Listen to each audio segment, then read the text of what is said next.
Ito ang Bombo Radio Philippines. Fully digitalized.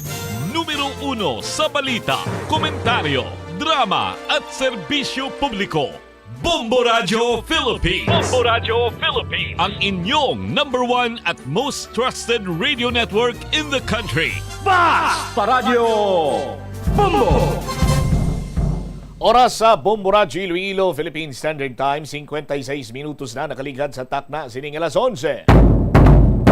Welcome sa pagpangalagad sa Bombo Hanay sa Udto diri sa DYFM Bombo Radio Iloilo, ang flagship station sa the number 1 most trusted radio network kinakadra ang Bombo Radio Philippines. Adlaw kita karon sa Biyernes sa Disyembre 6 tuiga 2024. Thank God it's Friday! Kagkaroon sa aton sining Christmas countdown. Christmas is a time for sharing, giving gifts for everyone. What matter now is this Christmas we share the love. 19 Dias na lang, kagapaskwa na. Sa gihapon, inimo lang mo ang kurman, Bombo Chama Blanco Hover. 19 Dias na lang, kag magabukas na ang ungka flyover, kag magamit na kuno kabilugan. Amuning pasalig sa Department of Public Works and Highways. Bantayan tay na, lakip ta ini sa aton sining Christmas countdown man kumatabo.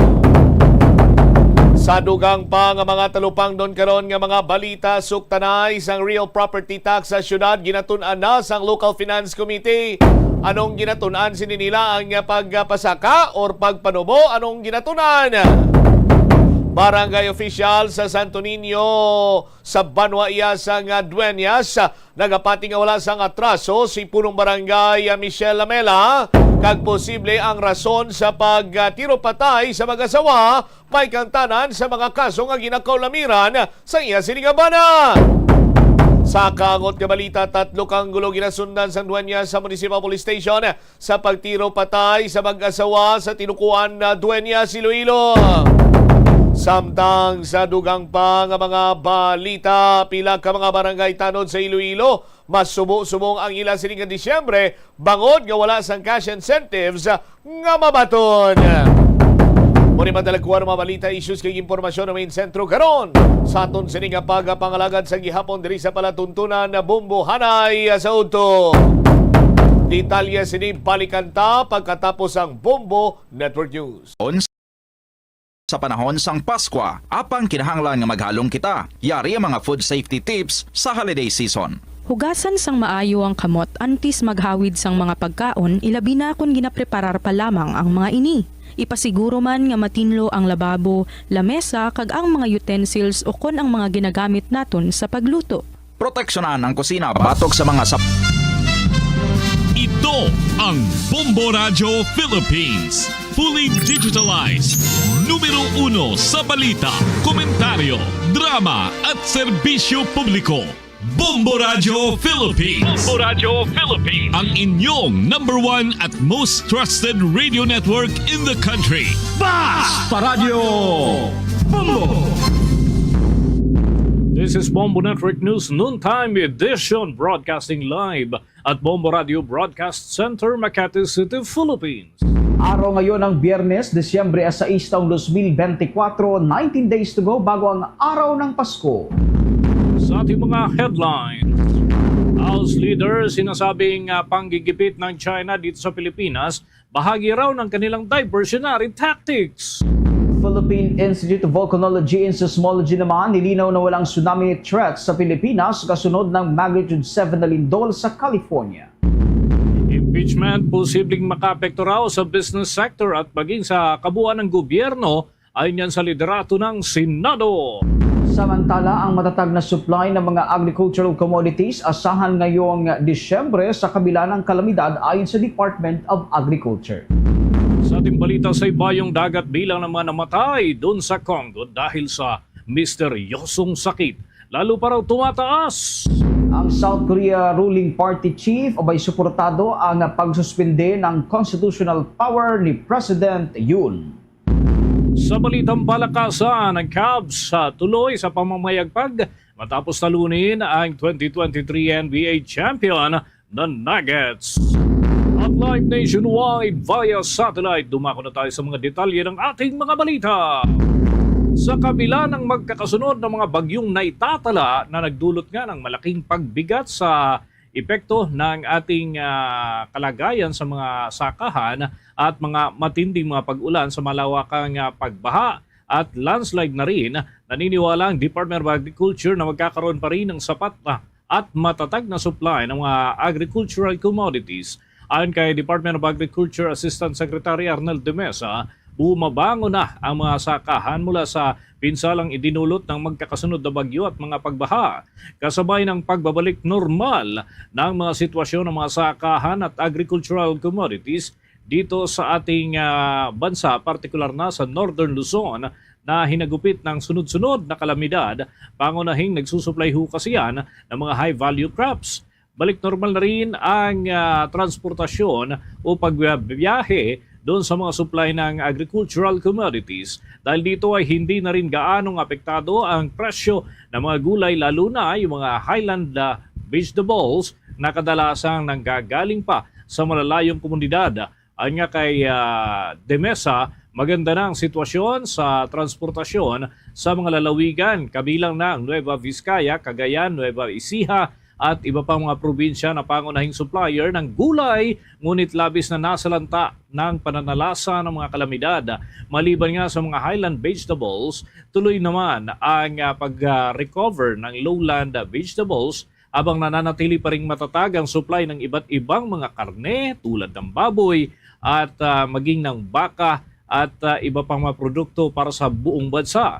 Kampante naman ang Department of Agriculture na mananatiling matatag ang supply ng agricultural commodities sa kabila ng pagtaas ng demand ng mga ito ngayong Disyembre, dahil na rin sa kabi-kabilang selebrasyon o mga okasyon kung saan ay marami ang mga inihahandang pagkain.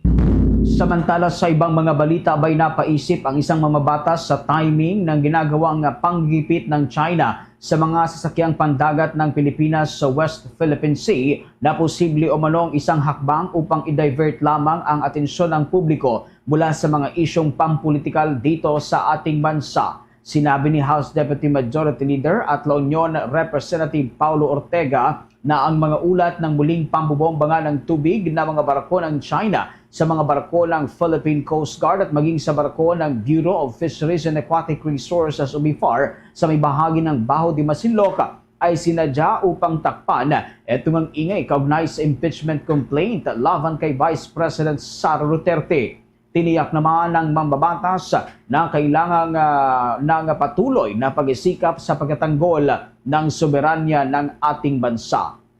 Gayunpaman, duda itong si Ortega sa timing nga ng naturang bagong insidente. Posiblian yan na may kaugnayan ng mga lokal na tensyon sa politika at mga pandaigdigang insidente na kinasasangkutan naman ng China. Ipinahayag pa ng mamabatas ang kanyang pagkabahala hinggil sa mga taga-suporta ng China at ang kanilang posibleng impluensya sa pagbuo ng mga naratibo. Bagamat hindi matiyak ang hinala, sinabi niyang ang sitwasyon ay tila ba nagkakasabay-sabay sa ilang mga sitwasyon. Ang mga kamakailang hakbangan ng China ay tumutugma sa pag-iinit ng tensyon sa politika dito sa ating bansa, habang ang mga talakayan hinggil sa pambansang polisiya at ugnayang panlabas sa China ay patuloy na namamayani sa mga usaping pambansa. Ayon pa kay Ortega, ang tiyempo ng mga insidenteng ito ay madalas ay mapapaisip na maaaring may pagkakaugnay. Paglilinaw pa ng mabatas na kanilang o sa kanyang hinala ay hindi isang akusasyon. Patuloy ang ginagawang panggigipit nga ng China sa mga pinagkatalunan teritoryo, kabilang na ang West Philippine Sea sa kabila ng pandaigdigang pagkondena dito. Sa pinakahuling ulat, mas naging agresibo nga ang mga Chinese vessel sa mga mangingisdang Pilipino at mga otoridad sa dagat na lalo nagpapalala ng tensyon sa pagitan ng Pilipinas at China. Binanggit din ni Ortega ang pandaigdigang konteksto ng issue, lalo na itong pakikibahagi ng Pilipinas sa mga joint military exercises kasama ang Estados Unidos at mga kalapit pang bansa. Umaasa naman ang kongresista na nawa ay hindi totoo ang kanyang mga hinala. Gayunpaman sinabi ni Ortega ang kahalagahan ng pagiging mapagmatsyag at patuloy na pagkilos upang maprotektahan ang soberanya ng ating bansa. Narito ang bahagi ng pahayag ni Representative Paulo Ortega. Well, matagal silang medyo tahimik sila nung mga nakarang araw, pero syempre kinokondemn natin yung mga ganyan. Sabi ko nga po, patuloy po nating ginagawa pa rin yung mga hakbang natin na nire-report natin, kinokondemn natin. Patuloy pa rin yung mga military exercises natin sa ating mga borders. Kung ano po yung kailangan na isampa na policy o kailangan magtuloy-tuloy pa rin po yung mga kaso na isasampa natin, okay lang po, tuloy-tuloy po yan. But again, minsan parang may pattern, nakakapagtaka din minsan na parang may konting iringan sa kakaguluhan dito sa lupa, pero sa dagat meron din. Binubuli din ng mga nananakop yung ating mga Coast Guard saka yung mga mangingisda doon. So may pattern ba yan sa nangyayari dito sa political landscape natin, o hindi connected, or somehow it's still connected, lalo kung may mga pro-China tayo na mga advocates sa mouthpiece. So, ang hirap naman po mag-assume, pero parang sa mga nakikita mo, parang ganun na nga po yung dating eh. Parang may synchronization. So, Mga kabombo, yan ang naging paliwanag ni Representative Paulo Ortega. Samantala, sinangayunan naman ni Manila Congressman Benny Abante ang pagpapatawad ngayong panahon ng holiday season. Kasunod dito ng mga inisyal ng mga pahayag ni House Deputy Majority Leader at La Union Congressman Paulo Ortega na dapat munang patawarin daw ni Vice President Sara Duterte ang kanyang sarili bago naman magpatawad ng iba. Sa kanya kasing pahayag para sa Kapaskuhan ay sinabi nga ng pangalawang Pangulo na dahil magpapasko na at opisyal siya ng gobyerno, ang kanyang sasabihin ay magpatawad, magmahalan at magbigayan. Kaugnay niyan, narito ang naging reaksyon ni House Deputy Majority Leader at La Union Congressman Paulo Ortega. Siya po siguro yun. Pero kung ako nasa lugar niya, siguro, broad po kasi ang pagpapatawad. So, ang pinakauna ko pong gagawin, papatawarin ko muna yung sarili ko bago ako Po yan ang mga pahayag ni Congressman Paulo Ortega. At bilang reaksyon naman sa pahayag ng Vice Presidente, sinabi nga ni Ortega na si Vice President Sara daw ay may ibang pananaw hinggil sa bagay na ito, ngunit kinakailangan naman tignan ang iba pang aspeto. Binigyang din naman ni Ortega na ang pagpapatawad sa sarili ay siyang mas mahalaga na hakbang upang makapagpatawad din naman sa iba. Umani ngayon ang samot-saring reaksyon hindi lamang sa mga mambabatas kundi kahit na sa iba't ibang platform ang naturang mga pahayag ni Vice President Sara Duterte. Kaugnay niyan, ating balikan ang naging mensahe ni Vice President Sara Duterte nang siya ay magbigay ng talumpati doon sa Northern Luzon. Ang Pasko po ay panahon ng pagpapatawad, pagmamahalan at pagbibigay. Forgiving, giving, and loving. Lagi ko pong sinasabi na depende po yan sa tao. Pero dahil ako ay Vice President, kailangan ko sabihin sa inyo na yan po ang mensahe at diwa ng Pasko. Pero po ako, hindi po talaga ako magpapatawad.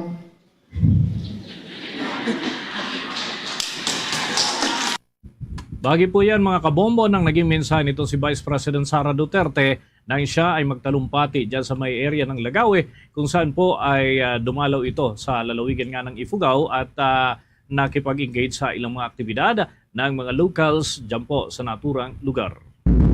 Samantala sa iba pang mga balita, abay nilinaw ng Philippine Institute of Volcanology and Seismology na walang banta sa Pilipinas ang naranasang malakas na lindol sa may bahagi ng Northern California. Ayon sa ahensya, malayo sa ating bansa ang episentro at kung magkakaroon man ng malalaking alon ay hindi na rin naman ito aabot sa ating dalampasigan. Una rito, niyanig nga ng magnitude 7 na lindol ang karagatang bahagi ng Northern California. Ayon sa US Geological Survey na may lalim ang naturang lindol na 10 kilometers at ang sentro nito ay nasa 63 kilometers ng timog bahagi ng bayan ng isang lugar dyan sa may Northern California. Dahil nga sa lakas ng naturang lindol ay naglabas ng tsunami warning ang National Tsunami Center. Kabilang sa tsunami warning ang kapaligiran ng Bay Area at maging sa San Francisco dyan sa Amerika.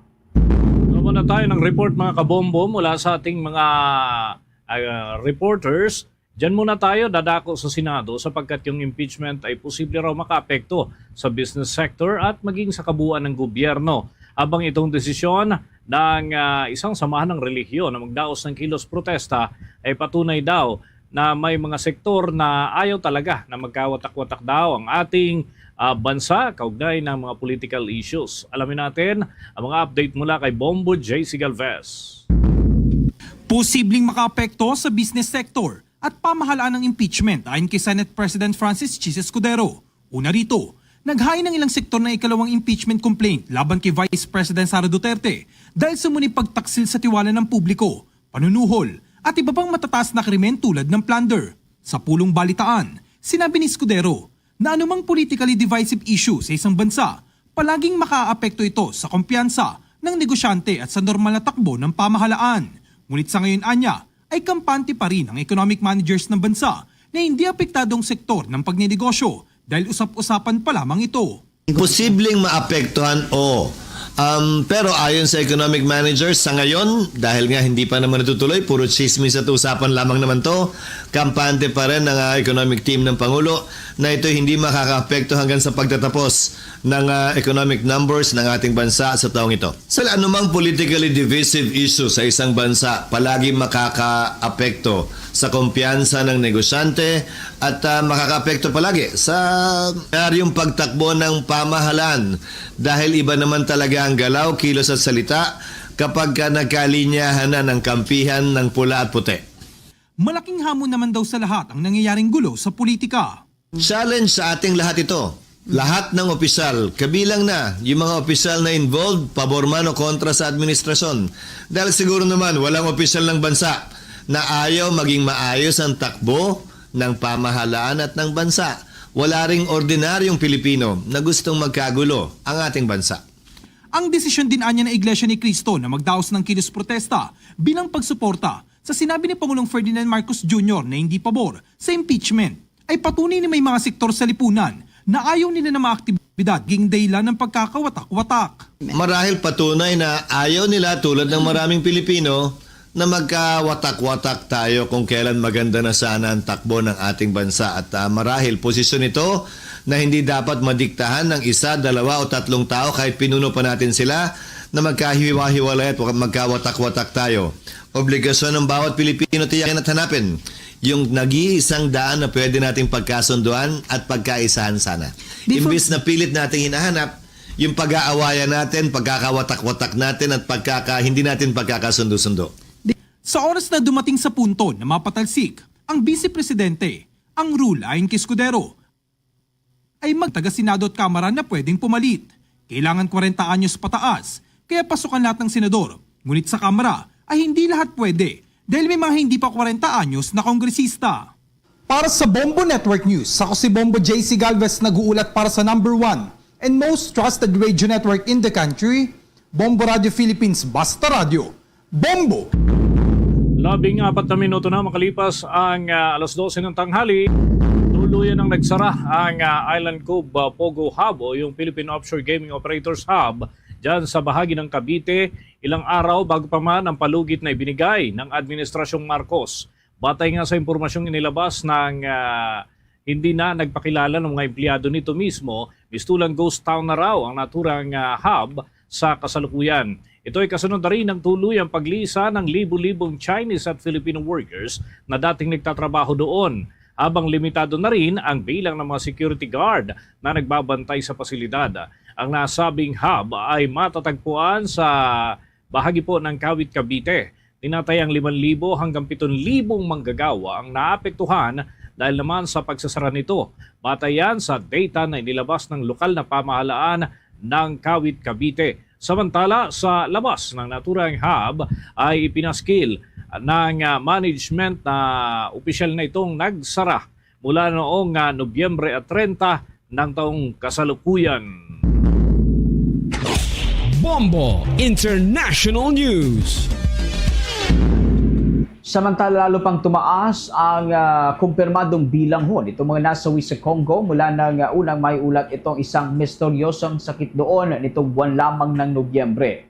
Sa ulat na nilabas ngayong araw ng Africa Centers for Disease Control and Prevention, may umabot na sa 79 ang kumpirmadong bilang nitong mga nasawing pasyente. 27 mula dito ay pawang nasawi habang ginagamot naman sa mga ospital. Ang mahigit 50 ay natunton na nasawi sa mga komunidad sa may southern sa Kwango province at hindi na nadala pa sa mga pagamutan. Sa kabuuan ay mayroon ng 380 na natukoy na kaso ng naturang sakit. Halos kalahati nito ay pawang mga bata na may edad 5 pababa. Ang halos 80% mortality ay naitala lamang sa loob ng 15 days mula Nobyembre 10 hanggang 25. Ayon kay Congo Health Minister Roger Kamba, may iba pang mortality na patuloy na isinay sa ilalim sa kaukulang ebaluasyon. Sa kasalukuyan ay nasa general alert na ang Congolese government at naigpit na iniimbestigahan ang misteryosong sakit. Ayon pa kay Kamba, pinag-aaralan na rin ng mga epidemiological expert ng Congo ang ilang sample na kinuha mula sa mga nasawi.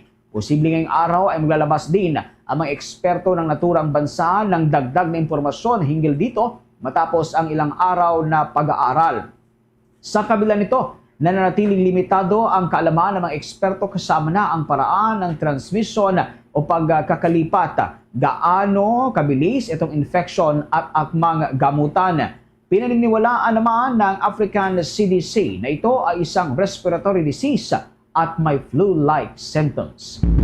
Samantala sa iba pa mga balita, ipinahayag ni People Power Party Leader Han Dong-hoon na kinakailangan na isuspindi nga itong constitutional powers nitong si South Korean President Yoon Suk-yeol. Ito ay kasunod ng mga banta sa seguridad at kaligtasan para sa mga taga-South Korea dahil nga sa ginawa ng Pangulo katulad nitong pagdideklara ng emergency martial law sa kanilang bansa. Ayon kay ruling party chief Han Dong-hoon, may nakarating sa kanyang impormasyon na sinubukan umano nitong si President Yoon na gamitin ang hukbong sandatahan upang arestuhin at ikulong ang mga politiko sa kasagsagan ng martial law. Matatandaan na matapos bawiin ni Yoon ang deklarasyon ng martial law, maraming residente mismo sa South Korea na hinimok siyang bumaba na sa pwesto at may mga oposisyon naman mula sa Democratic Party at maliliit na oposisyon ang nagpasa na rin ng joint motion para i-impeach itong si President Yoon. Kaugnay nito, kabi-kabila na rin ang mga rally na nagaganap partikular dyan sa may Seoul, South Korea. Karagdagan po sa mga balita, magpapatuloy pa rin ang deployment ng mga overseas Filipino workers dyan sa South Korea. Sa kabila po ito ng political development sa naturang bansa, ayon mismo sa anunsyo ng Department of Migrant Workers. Sinabi ni Department of Migrant Workers Undersecretary for Foreign Employment and Welfare Services, Felicitas Bay, na nananatili naman na payapa ang naturang bansa at hindi apektado ang employment ng ating mga kababayan. Nakausap na rin anya ng kanilang ahensya ang iba't ibang grupo ng mga Pilipino doon sa South Korea tulad na lamang ng Association of Filipino Educators in Korea at iba pang mga grupo na nananatili pa rin dyan. Batay nga sa naging salaysay ng mga community leaders, normal pa rin ang kanilang pasok sa mga trabaho at tuloy-tuloy naman ang kanilang mga gawain doon sa kabila ng political tension. Sa kabila rin ng isyong pampolitika at yung political transition sa naturang bansa, nananatili naman na ligtas ang mga Pilipino sa nasabing lugar. Samantala, nakatakda na ang panibagong deployment ng mga Pinoy workers sa South Korea sa 10 ng Disyembre kung saan 122 regular workers ang inaasahan na tutungo sa naturang lugar. Sa Disyembre 16, karagdagan na 130 regular workers din ang tutungo sa naturang bansa. Una nang inabisuhan ng Embahada ng Pilipinas na nakabase sa South Korea ang mga Pilipinong manggagawa na huwag makisali doon sa mga demonstrasyon o kaya mga political rally. Kasunod yan ang kamakailang political development kagaya ng deklarasyon ng batas militar.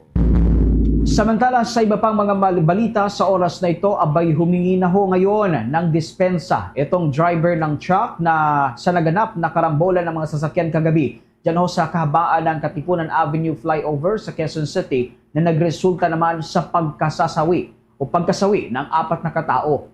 Una nang iniulat na nadamay nga sa karambola ang nasa 30 katao at higit 20 sasakyan. Agad na tumakas nga ang driver kagabi matapos ang naturang insidente dahil na rin aniya sa takot. Paliwanag ng driver, natakot siya na matapos nga itong naturang insidente kaya nagdesisyon siyang umalis nang makaaksidente ang kanyang minamanehong truck.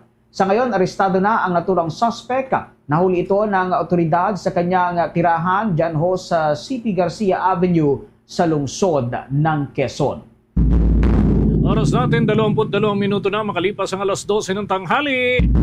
Muna tayo ng mga update dyan sa Philippine National Police dahil ang hanay ng mga pulis nakahanda raw sa ikinakasang mga rally kagaya ho ng aktibidad ng Iglesia ni Cristo para naman doon sa issue ng impeachment at iba pang mga panawagan dyan sa kanilang mga aktibidad. May balita si Bombo Kelly Cordero.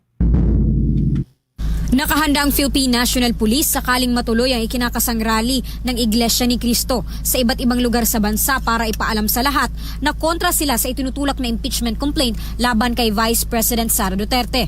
Ayon kay Philippine National Police Public Information Office Chief at Spokesperson Police Brigadier General Jean Fajardo, gaya ng isinasagawan nilang deployment tuwing may mga nagrarally na ibang grupo, pareho lang ang ipapatupad nila sa gagawing protesta ng INC. Asahan niya ng mga ito na magpapatupad ang pambansang pulisya ng maximum tolerance. Umaasa rin ang PNP na makikipag-ugnayan ng INC hinggil sa mga lugar na pagsasagawa nila ng rally. Ipinapaalam naman ng Philippine National Police na may required na permit kung sakasakaling magsasagawa ng programa ang mga ito sa mga lugar na hindi na sakop ng Freedom Parks. Nakaready naman po ang PNP kung sakasakali nga po magpupush ko po itong binabalak nga po na rally po ng mga kapatid natin sa iglesia at wala naman po tayong special na gagawin po dito kung ano po yung security deployment na inilalatag po natin kapag meron din po nagkakandak ng mga rally sa ibang grupo at ibang individual ay same pa rin po. At we also expect on the end po ng INC po na makikipag-ugnayan din po sila doon sa mga lugar na paglalakukan po nila ng kanilang mga rally po. Sa ngayon, wala pang impormasyon ng Philippine National Police sa kung saan-saang lugar magsasagawa ng rally ang Iglesia ni Cristo. Pero tiniyak ni General Fajardo na handa ang pambansang pulisya na magbigay ng sapat na security saan mang lugar sa bansa. Una nang iniulat na inanunsyo ng INC na pabor sila sa opinyon ni Pangulong Ferdinand Bongbong Marcos Jr. na hindi ito sang-ayon sa mga itinutulak na impeachment complaint laban sa pangalawang Pangulo. Ayon sa pamunuan ng INC, marami ng problema ang bansa na dapat unahin ng pamahalaan at ang nais lamang nila ay kapayapaan at tutol sila sa anumang uri ng kaguluhan. Para sa Bombo Network News, Bombo Kelly Cordero nag-uulat para sa number 1 and most trusted radio network in the country, Bombo Radio Philippines. Basta Radio, Bombo! Ang sweet mo naman, ang sweet mo rin, para tayong merry manigin. Ang saya na Pasko, ang dahil sa'yo, merry manigin. Merry Christmas, Merry Christmas, Merry manigin to you. Merry manigin to you. My name is Serena. Merry Christmas! Dunkin, pasalubong ng bayan. Samantala mga kabombot ka Sir Nison, nagpapatuloy pa rin umano ang operasyon ng kabuang 47 Philippine Offshore Gaming Operators o POGO sa iba't ibang bahagi ng ating bansa. Batay sa impormasyong inilabas ni Interior Secretary John Vic Remulla, ang mga naturang hub ay mahigpit ng binabantayan dahil nga sa nalalapit na deadline nitong closure o tuluyang pagpapasara sa mga ito. Ayon kay Secretary Remulla, kailangan unti-unti nang isinasara namang ito ang kanilang operasyon. Kasalukuyan na rin aniya mga accounting sa working visa na mga manggagawa sa mga naturang industriya upang masiguro na maayos ang pagpapauwi sa mga dayuhang manggagawa nakalimita ang ini-employ ng mga POGO management. Babala pa ng kalihim, anuman ang nationality ng mga ito, kailangan na nilang umalis simula Disyembre at 31. Kung tatanggi ang mga ito, mapipilitan aniya ang gobyerno na palabasin ang naturang mga workers. Paglinaw ng kalihim, kahit na may lisensya pa ang mga ito, basta't nasa operasyon ng POGO o Filipino man o Chinese o anumang nationality, abay kailangan ng itigil ang mga operasyon pagsapit ng Disyembre at 31. Samantala, isinasapinal na ng Department of Environment and Natural Resources ang itatatag na real-time air quality monitoring stations. Ang naturang pasilidad mga kabombo ay magagamit upang matugunan ang air pollution sa pamamagitan ng regular at napapanahong monitoring. Sa pamamagitan nito, umaasa naman ang Department of Environment and Natural Resources na makakabuo ito ng mga ebidensya na pagbabasehan ng mga pulisiya na inaasahang magbebenepisyo naman doon sa mga ipapatupad na mga hakbang ng lokal na mga komunidad. Nakatakda itong ipatayo sa Quezon City, salig na rin sa Philippine Clean Air Act of 1999. Ang tulong ng bagong pasilidad ay target nga ng Department of Environment and Natural Resources na kagad na maipagkaloob doon sa naturang lugar at meron din daw itong sapat na advisory, mga abiso sa mga residente at mga bumibisita sa National Capital Region. Yan ay para maprotektahan sila mula sa iba't ibang maruming hangin o air pollution na kadalasang nagiging problema sa malalaking syudad sa ating bansa. Samantala, dako naman tayo sa may bahagi ng Malacanang. Itong si Pangulong Ferdinand Marcos Jr. abay pinapamadali na sa Department of Public Works and Highways ang pagtatayo ng mga evacuation center sa mga disaster-prone areas sa buong bansa. Alam natin ang buong detalye ng balitang yan, tinutukan ni Bombo Annalise Soberano. Pinamamadali na ni Pangulong Ferdinand Marcos Jr. sa Department of Public Works and Highway ang pagtatayo ng mga permanenteng storm resilient evacuation centers sa mga lugar na tinaguri ang prone disaster areas. Ayon kay Pangulong Marcos, mahalaga magkaroon ng permanenteng evacuation centers nang sa gayon hindi na magagamit ang mga paaralan. Ginawa ng Pangulo ang pahayag matapos lagdaan ang enrolled bills ang Ligtas Pinoy Centers Act and a student loan payment moratorium kaninang umaga dito sa Palasyo ng Malacanang. Pinatitiyak ng Pangulo sa DPWH na ang pagtatayo ng mga evacuation centers ay naaayon sa required minimum standards kabilang ang National Building Code at may konsiderasyon sa pangangailangan ng mga local government units. Aminado ang Pangulo na matagal ng problema ang paggamit ng mga paaralan bilang evacuation centers na nakakahadlang sa pangunahing layunin ng mga ito na magtaguyod ng pagkatuto at creativity. Tiniyak ng Pangulo sa Department of Education na ang mga paaralan ay magiging sentro na lamang ng pagpapabuti sa kapakanan ng mga mag-aaral. Inatasan din ng Pangulo ang Commission on Higher Education at Technical Education and Skills Development Authority o TESDA na magbigay ng lahat ng uri ng tulong sa mga estudyante upang matiyak na ang kanilang mga suliraning pinansyal ay hindi magiging hadlang sa pagtatapos sa kanilang edukasyon. Pinasalamatan din ng Pangulong Marcos ang mga mambabatas na anyay nasa likod ng dalawang bagong batas at sinabing ito ay patunay ng kanilang pangakong unahin ang kapakanan ng taong bayan. Pakinggan natin ang pahayag ni Pangulong Ferdinand Bongbong Marcos Jr. Laws. A testament to your commitment of giving paramount prioritization to people's needs. To properly implement these pieces of legislation, I call on the Department of Public Works and Highways to ensure the timely construction of these evacuation centers in priority LGUs in adherence to the required minimum standards, including the National Building Code, and with consideration to the unique needs of each LGU. Furthermore, we have redesigned the evacuation centers because the weather and that we have been experiencing has become more and more extreme, and we have our evacuation centers are rated to survive a very 130 kilometer long. Ang payag ni Pangulong Ferdinand Bongbong Marcos Jr. Live mula dito sa Malacanang, Bombo Anali Montaño Soberano nag-uulat para sa number 1 and most trusted radio network in the country, Bombo Radio Philippines, Basta Radio, Bombo! Ito naman mga kabombo, ang Department of Social Welfare and Development, umpisa na raw yung full roll-out ng ready-to-eat food packs para yan sa taong 2025. Alamin natin ang update mula kay Bombo Bea Pinisa.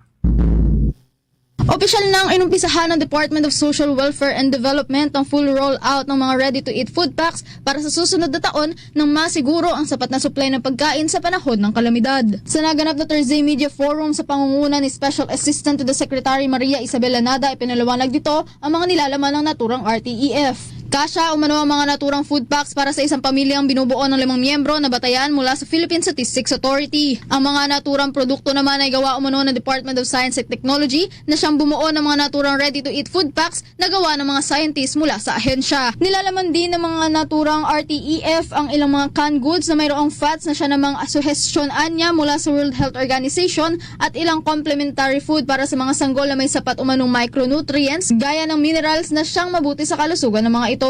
Sige po. So ito namang ready-to-eat po ay basically pina-research din po ni Secretary Rex Gatchalian since 2023 pa. Kaya in-evaluate din po ito ng Department of Science and Technology.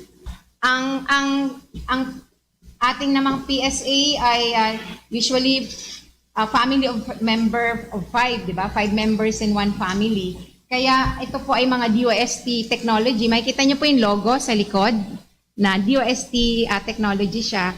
And ito po ay para sa mag-asawa, itong si Ariscaldo, nanay at kay tatay.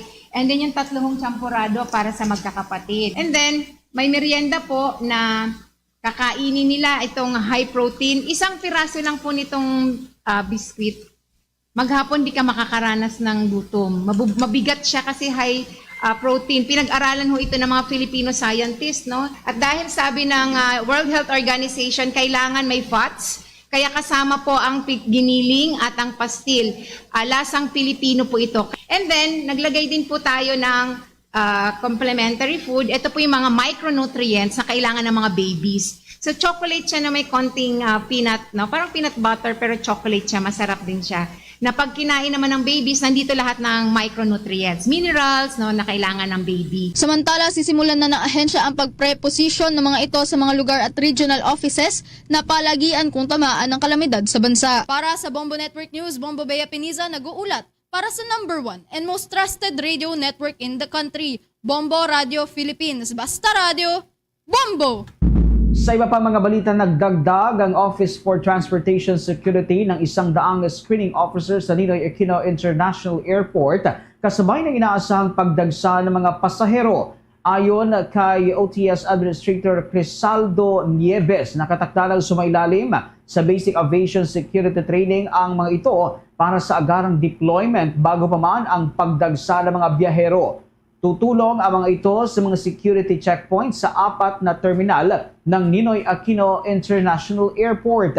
Samantala, i-deploy rin ng 24/7 ang mga civil aviation auditors na silang titiyak na naipapatupad ng maayos ang mga security measures sa mga paliparan. Maglilibot ang mga ito sa kasagsagaan ng Kapaskuhan. Bubuksan din ng 24/7 ang OTS Transport Security's Operations Center. Ito ang tututok naman sa monitoring at pag-uulat ng anumang mga airport incident.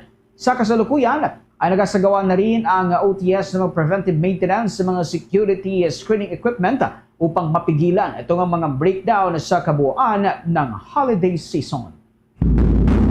Oras natin mga kabombo, 25 minuto bago sumapit ang 1:00 ng hapon.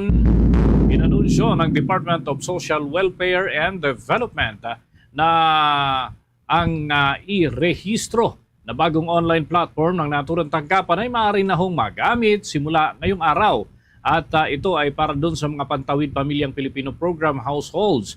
Ayon nga kay National Household Targeting Office Director Jimmy Francis Schack.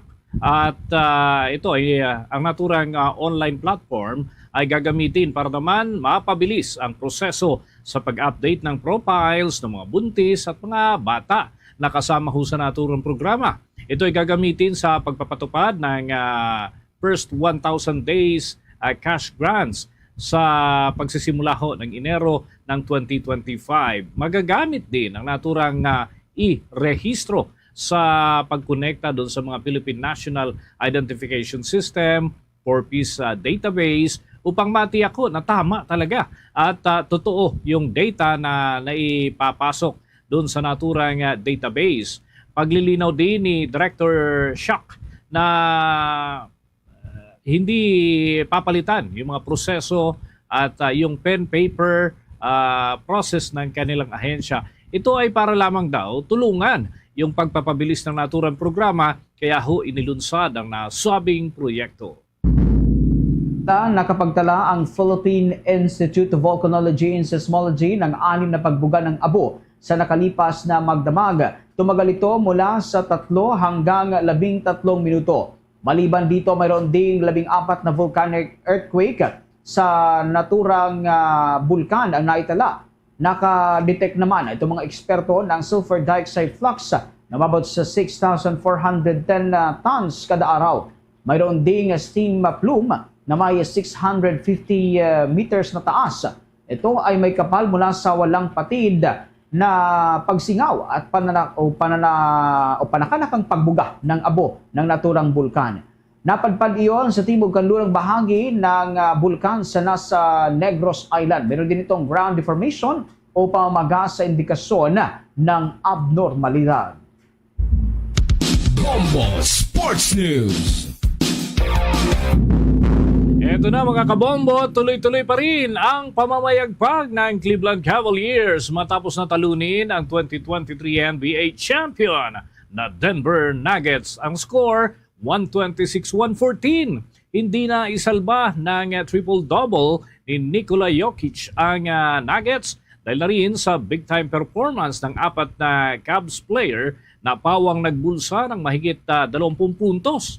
28 points kasi itong ipinasok ni Donovan Mitchell, 24 naman kay Darius Garland at 21 kay Caris LeVert at 20 points at 9 rebounds ang nagawa naman ni Evan Mobley. Muling gumana ang fast-paced na play ng Cavs laban yan sa 2023 champion na upang maibulsa nila ang ika-19 na panalo, pinakamarami sa NBA ngayong season. Tulad ho ng dati, gumawa ng impresibong triple-double itong si 3-time NBA MVP Nikola Jokic. 20 rebounds at 11 assists at 27 points ang kanya namang naipasok. Nagpaulan ang Cavs ng 22 na 3-pointers sa kabuuan po ng kanilang laban. Naipasok nila ang mahigit 20 puntos na tres mula huyan sa 48 na tira na kanilang ginawa. Ang tanging sagot dito ng Nuggets ay ang nakakadismaya na 6 na 3-pointers mula huyan sa 24 na kanilang pinakawalan.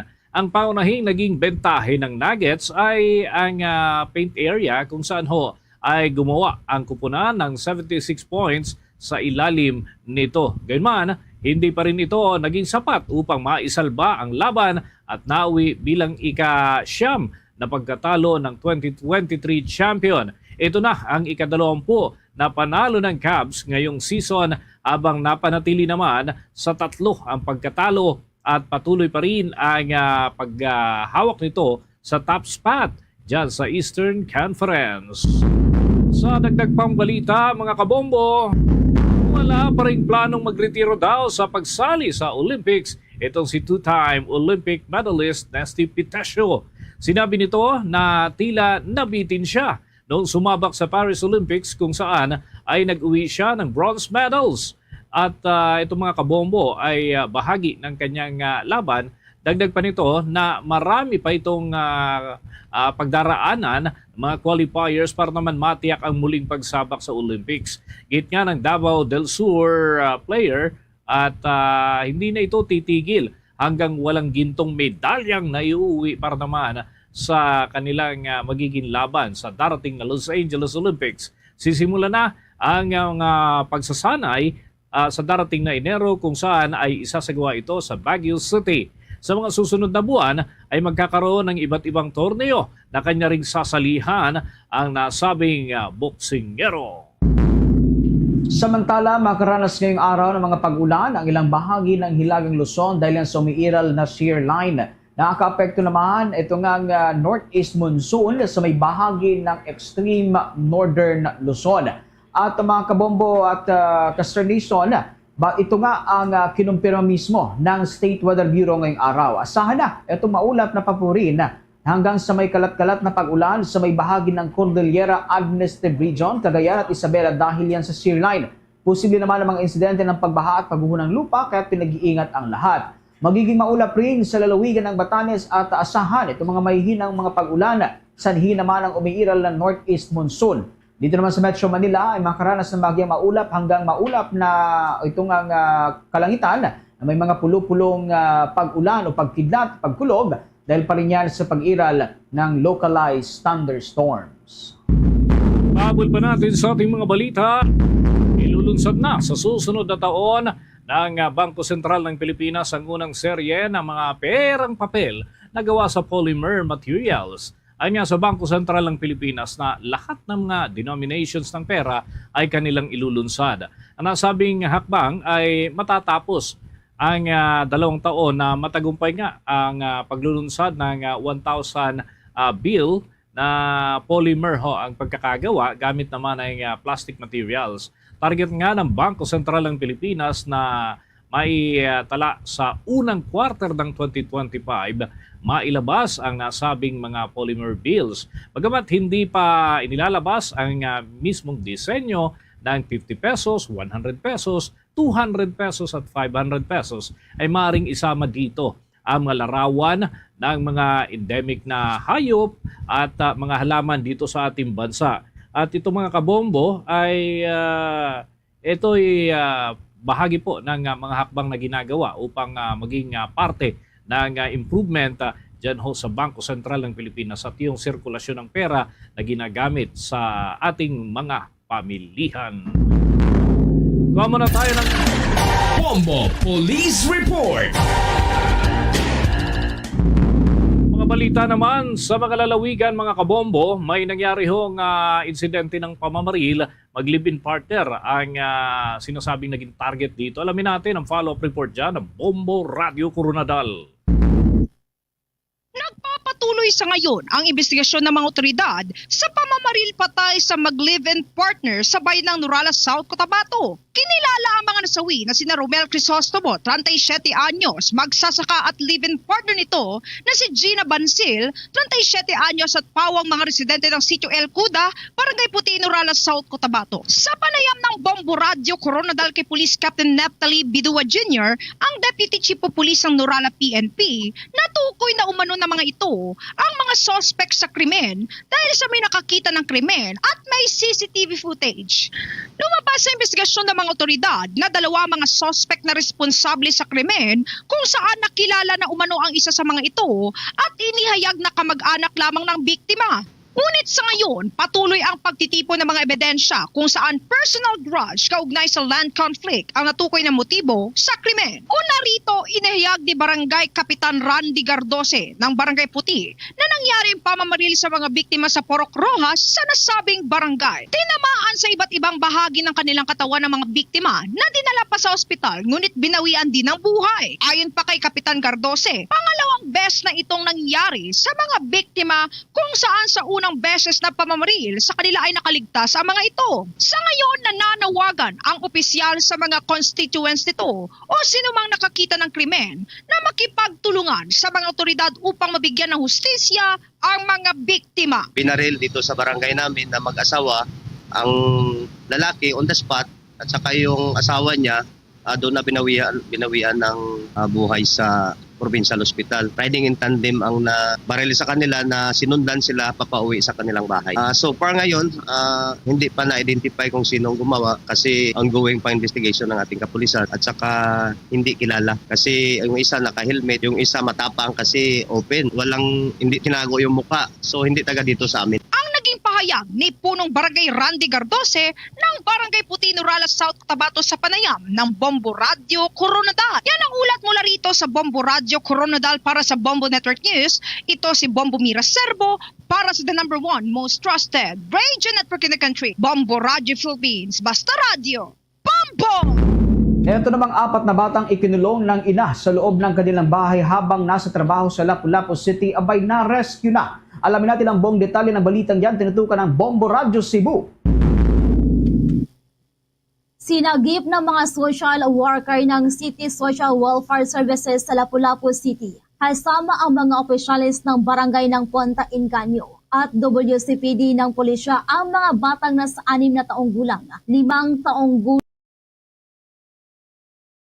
at ang kanilang 3 taong gulang na kambal na kapatid sa sitio Luoca, Barangay Ponta Inganyo, lungsod ng Lapu-Lapu City, Cebu. Ito ay matapos makatanggap ng ulat ang mga opisyal ng barangay na ang mga bata ay ikinulong at iniwan ng kanilang ina sa kanilang tahanan na buong araw o sa loob ng 12 na oras. Sa eksklusibong panayam ng Bombo News Team kay Mark Estardo, ang konsihal ng Barangay Ponta Inganyo na personal na nakasaksi sa pag-rescue ng mga bata, kung saan sinabi nitong rumesponde ang mga tauhan ng barangay sa mga bata dahil araw-gabi silang umiiyak at sumisigaw habang hinahanap ang kanilang ina. Pagdating ng mga tauhan at pulis sa isang maliit na tahanan, nakita nila ang kaawa-awang kalagayan ng mga bata na nakakulong na walang bintana at sumisilip lamang sa maliit na pinto. Dagdag pa ni Konsehal Estardo, araw-araw sa loob ng 2 taon ay ikinukulong ng ina ng nabanggit na bahay ang mga bata kapag nagtatrabaho ito bilang masahista sa isang spa upang hindi maaksidente ang mga bata dahil malapit sa dagat ang tirahan ng mga nabanggit. Iginiit ng opisyal na hiwalay na ang ina sa ama ng mga bata, kung kaya't ang ina na lamang ang nagsisikap na suportahan ang kanyang 4 na anak. At dahil walang makakabantay sa kanila, ikinulong na lang niya ang mga bata sa abandonadong maliit na kubo. Sa kasalukuyan, ang mga bata kasama ang kanilang ina ay nasa isang foundation na nag-aalaga sa mga inabandonang bata habang isinailalim sa medical examination upang matukoy kung nasa tamang pisikalan na kalusugan ang mga ito. Sa kabilang banda, sinuri din ng mga social worker ng CSWS sa Lapu-Lapu ang ina at pinag-aralan kung posible bang mahaharap ito sa kaso. Doon sa ina ng bata, she undergo also anxiety, she undergo also frustration, she undergo many problems. Kailangan, imbis na pagsasalitaan natin ng masama, mas mabuti pa yung tulungan na lang natin kung ano yung pwede niyang gawin, the best to her children. Mula rito sa probinsya at lungsod ng Cebu, Bombo Jeremy Balingat para sa #1 and most trusted radio network in the country, Bombo Radio Philippines. Basta Radio, Bombo!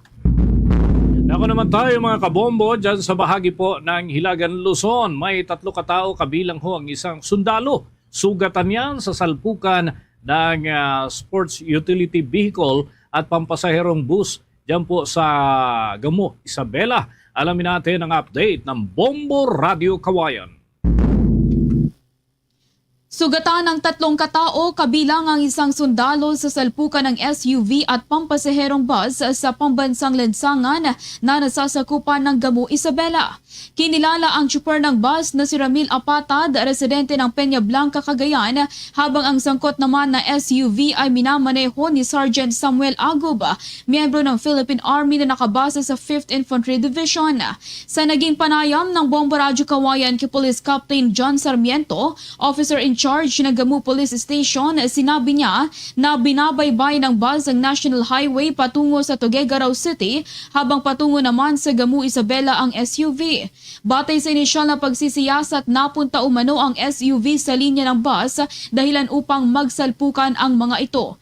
Nagtamo naman ng sugat ang chauffeur ng SUV maging ang 3 sakay nito habang maswerte namang hindi nasugatan ang mga lulan ng bus. Agad namang naitakbo sa paggamutan ang mga biktima at sa ngayon ay nasa maayos na umano silang kalagayan. Namang napinsala ang 2 behikulo, pangunahin ng SUV na nawasak ang harapang bahagi nito. Nagpapatuloy naman sa ngayon ang ginagawang pagsisiyasat ng Gamo Police Station hinggil sa insidente. sa mga kababayan po natin, lalo-lalo na po yung nagmamaneho ng madaling araw at nakainom. Please lamang po, mag-ingat po tayong lahat. Ang buhay po natin ay napakahalaga. So, gawin po nating isang disiplina na ang pagmamaneho po ay gawin nating isang responsibilidad. At iyan ang ulat mula rito sa Bombo Radyo Kawayan. Para sa Bombo Network News, ako si Bombo Jamaica Barbas. Para sa number 1 and most trusted radio network in the country, Bombo Radyo Philippines. Basta Radyo, Bombo. Samantala, ito namang mahigit 11,000 na magsasaka ng Soxalgen abay ikinonsidera na maagang pamasko mula sa gobyerno itong natanggap na titulo ng lupa at maging itohong mga tinatawag na Certificates of Condonation with Release of Mortgage. Alamin natin ang buong detalye ng balitang yan at tinutukan ng Bombo Radyo Jansan. Ikinukonsidera na maagang pamasko na mahigit na 11,000 na magsasaka ang ipinamahagi ni President Ferdinand Marcos Jr. na titulo ng lupa at mahigit sa 13,000 certificates of condonation with release of mortgage para sa 11,709 agrarian reform beneficiaries mula sa iba't ibang bahagi ng Region 12 o Soxargen Region. Hindi lang personal na makasalamuha ang Pangulo, kundi hudyat na nakawala ang mga magsasaka sa kanilang mga obligasyon dahil binura na ng gobyerno ang 938 million piso na pagkautang sa pamamagitan ng COCROMs. Kahapon nagtipon sa Sarangani National Sports Center ang 11,609 mula sa 4 na probinsya ng Region 12. Nalaman na may 21,000 hektarya na agricultural land mula sa Sarangani, South Cotabato, North Cotabato at Sultan Kudarat na cover sa nasabing programa. Sa kanyang talumpati, ibinalita ng Pangulo sa mga magsasakang benepisyaryo na burado na ang lahat ng pagkakautang ng mga ito sa gobyerno na may kinalaman sa kanilang lupang sinasaka. Kasama ng Pangulo, Sina Department of Agrarian Reform, Secretary Conrado Estrella III, Special Assistant to the President Secretary Antonio Lagdamio Jr. at Mindanao Development Authority Chairperson Secretary Leo Tereso Magno. Nandun din mga gobernador at iba pang local chief executive sa riyon para sa nasabing aktibidad. Kaya pilit namin na matapos na maibigay lahat ng mga CLOA sa lahat ng mga agrarian reform beneficiary bago po kami umalis sa aming mga opisina.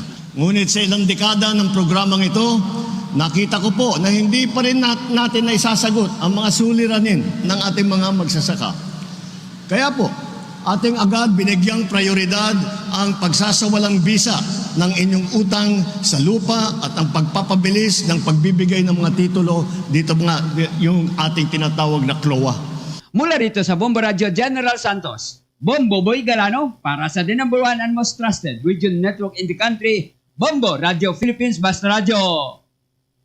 Bombo! Oras natin sa buong kapuluan, 7 minuto bago sumapit ang 1:00 ng hapon. The time check was brought to you by Dunkin, pasalubong ng bayan.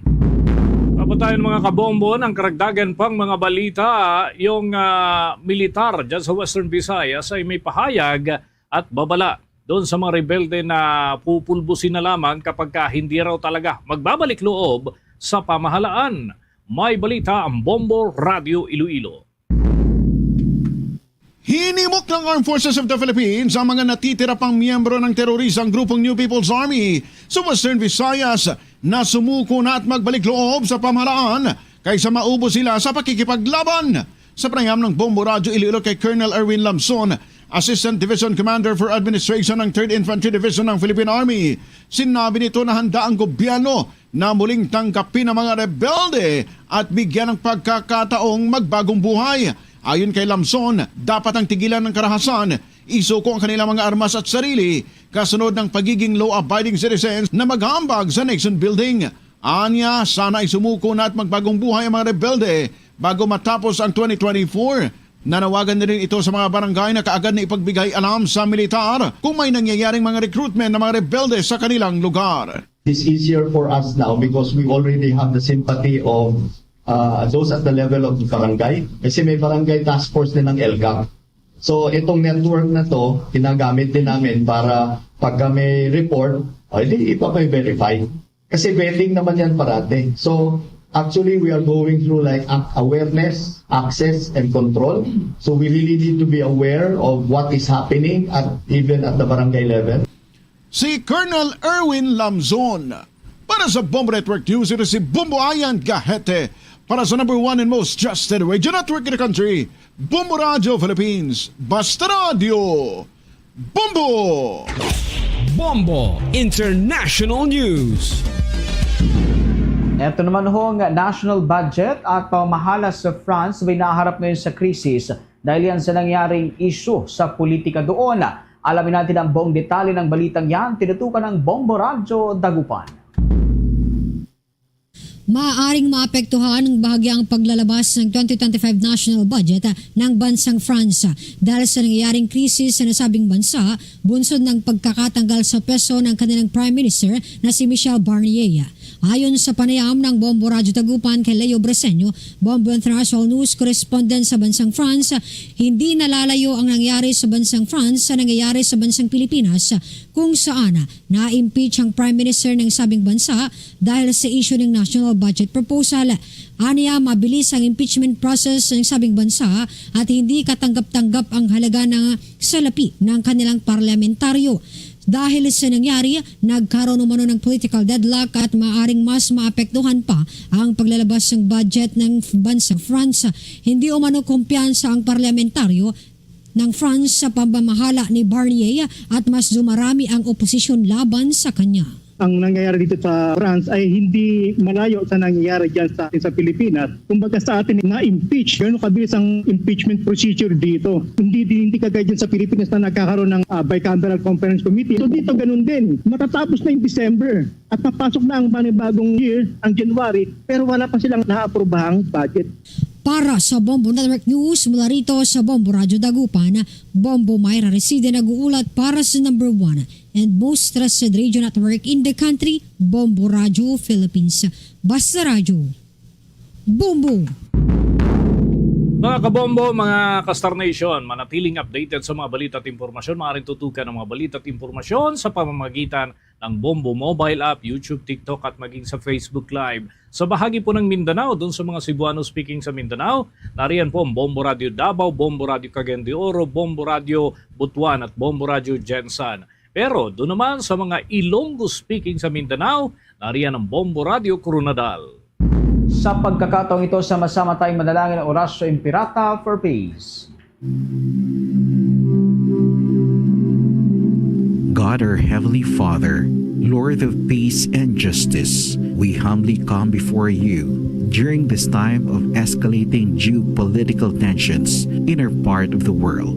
Through the years, you have sustained our faith in you as a nation. It is our faith in your divine providence that has made us survive the countless natural and human-caused calamities that have come our way in our history as a people.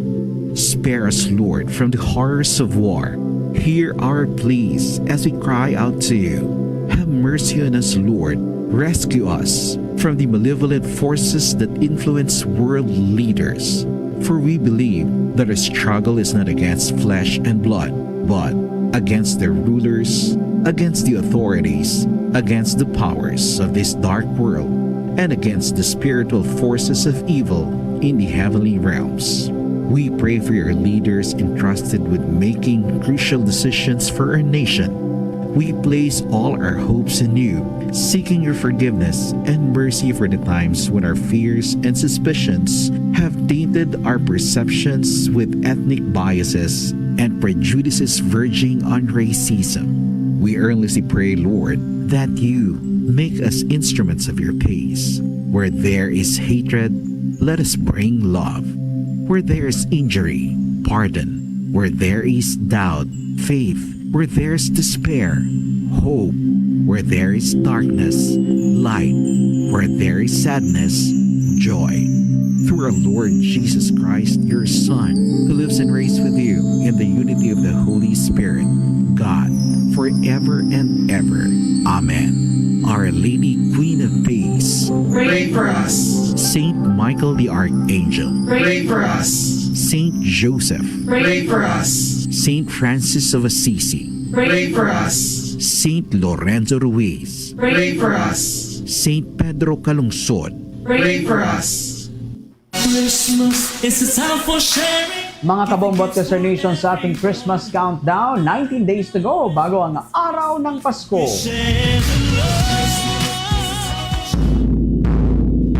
Luzon, Visayas at Mindanao, yan ang kalipunan ng ating mga balita para sa pangtanghaling edisyon ng Bombo Network News. Mula sa Bombo News Center, Makati, para sa number 1 and most trusted radio network in the country, Bombo Radio Philippines. Basta Radio, Bombo! Bombo kahit kanino, nangangailangan ng tulong. Pamasko para sa iyo, ang aming lingkod. Maligayang Pasko sa lahat, Star FM at Bombo Radio. At Bombo Radio.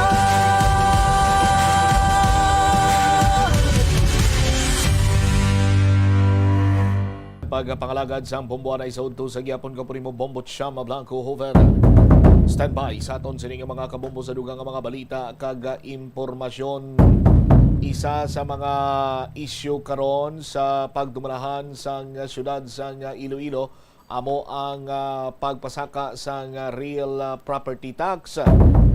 Tibangod sini Banwa ginatun-an karon sa local finance committee kung paano anong plastada sinadre kay damo nga mga negosyante ang mga nagtsabaw. Hindi lang kay mga negosyante ang mga nagtsabaw dire, pati na ang mga konsumidor.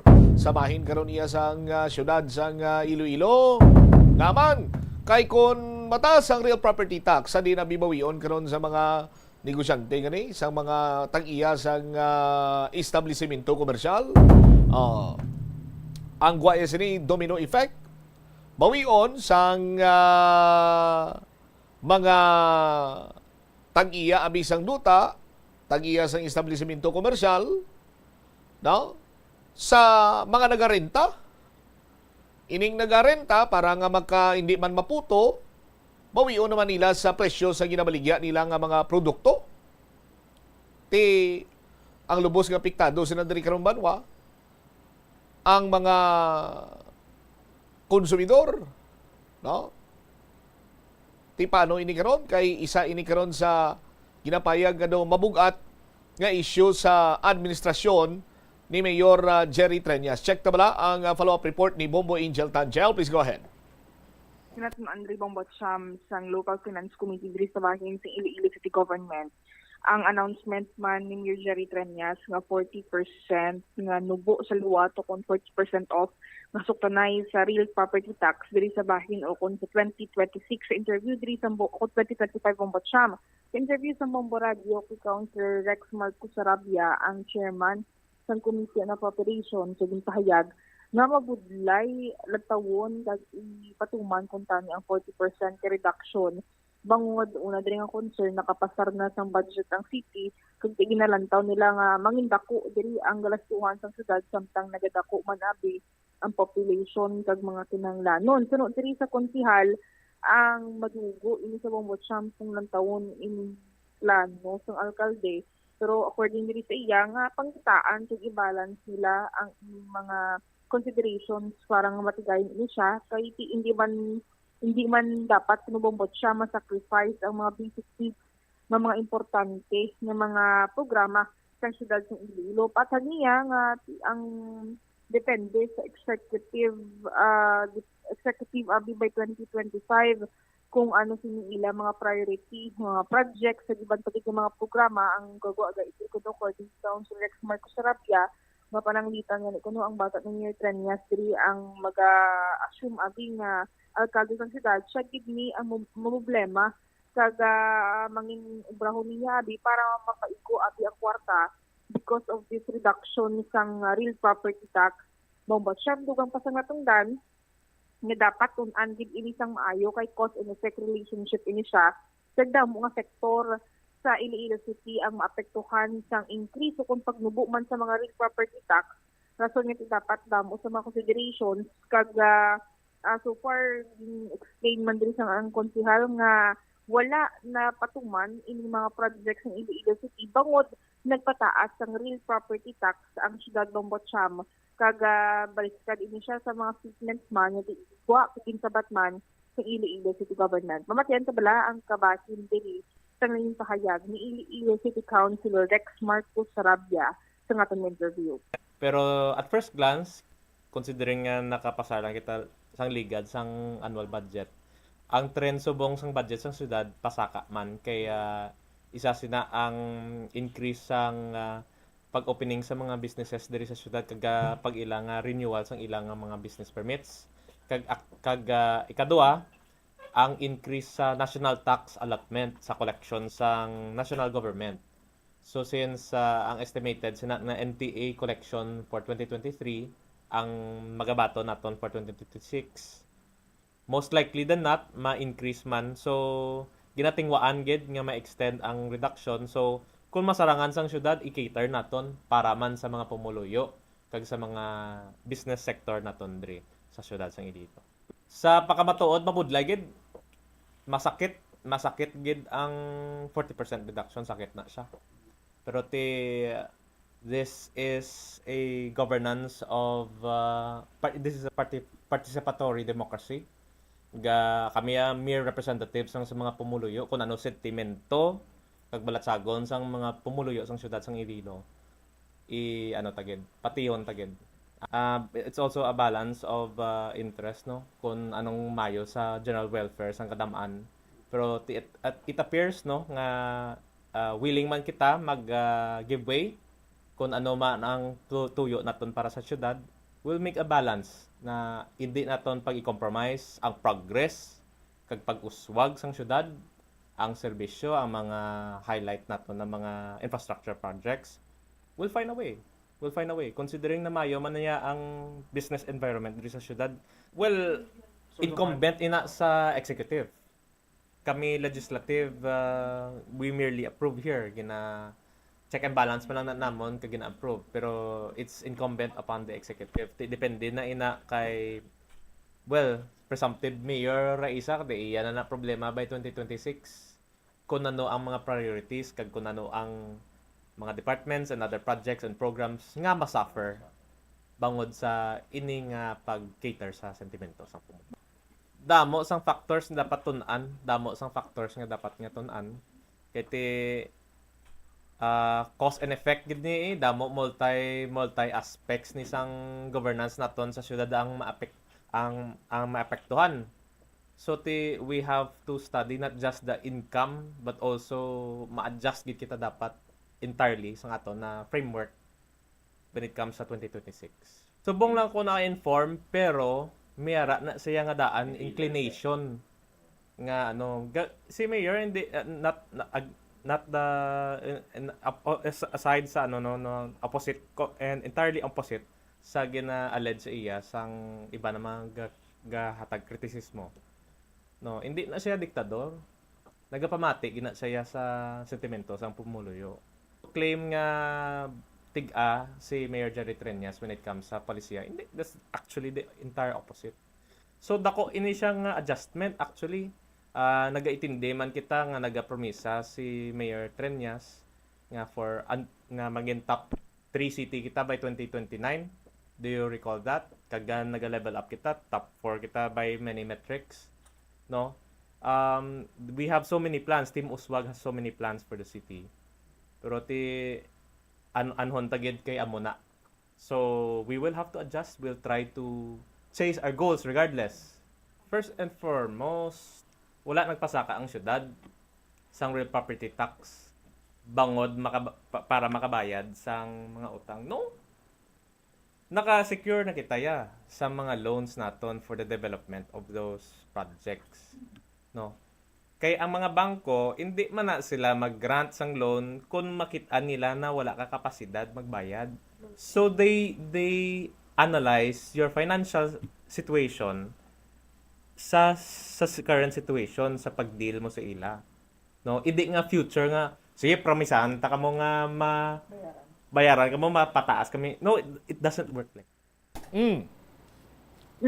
Bombo Cham nabatian sa mga kabombo naton si Iloilo City Councilor Rex Marcos Sarabia.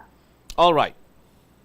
Ini si Bombo Angel Pichilier Tan para sa number 1 and most trusted radio network in the country, ang Bombo Radio Philippines. Basta Radio, Bombo! Salamat gid Bombo Angel Tan sa imo siniiyang balita, no? Tingwaan, tunan. Oh, pero kinahanglan man magpasaka sang real property tax sa aton sinikiron iya nga mga kabumbo, no? Bisan gamay lang nga porsyento sa pagpasaka, well, may mga feedback nga kita man diri nga nabaton nga damo ang naga panghakroy. Ahaw mga sari-sari store owners gani nagapang-hakroy sang ilaman sini nga ginabayaran. Sa aton sini nga mga kabumbo. Tikon mga sari-sari owners gani tsabaw sang kadako sang balayran ano pa ginang iban sini nga mga negosyante. At siyempre mo na ang domino effect sini banwa ang palasaanon sini ibubo tanan sa mga naga-konsumo, sa mga nagabakal. Balaan man naton nga ang alkalde sang syudad sa Iloilo mahumok ang balatyagon sa paghatag sa nagakigo sini iyang pag-insindi but kung kinanglanon man sang syudad sa Iloilo ang aton lamang sinadre ining ginatawag bala nga win-win solusyon nga hindi man blaya matamaan ang tagsa-tagsa sa aton. 12 minutos na nakaligad sa takna sining launa. I-check ko naman this time ang latest development sa sining pagluthang patay sa mag-asawa sa may area sa Dueñas sa Iloilo. Ang mga barangay official sa Barangay Santo Niño nagapati nga wala iya sang atraso. Ang ila sining punong barangay, ang ila sining kapitana, si punong barangay Michelle Lamela. Ang posible nga ginalantaw sini nilang rason amo iya ang ginakaulamiran sining mga kaso sang iya sining bana nga si Rodney Lamela.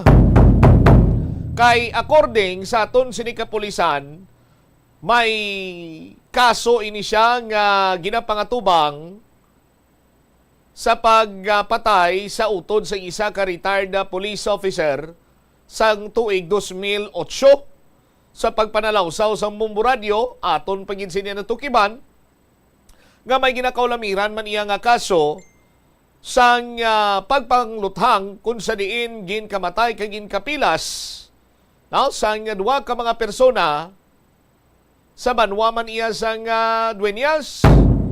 Tiambal gani ni General Jack Wangki sa niya i-check yaron naton ina but sa karon ang ila kuno nga record is 2008 lang records man ni Rodney Lamela ining isa sa mga biktima. Ang 1994 way panila iya matukiban ini. I-check naton diri banwa ang follow-up report ni Bombo Pauline Piliora pagasundan ini sang rejoinder report man ni Bombo Jomar Villa. Anong dugang sining nga mga gulong nga ginalantaw sa Dueñas PNP sa pagluthang patay sa mag-asawa nga Michelle and Rodney Lamela dira iya sa banwa sa Dueñas sa Iloilo. Check tao na si Bombo Pauline Piliora Pau sa report. Please go ahead.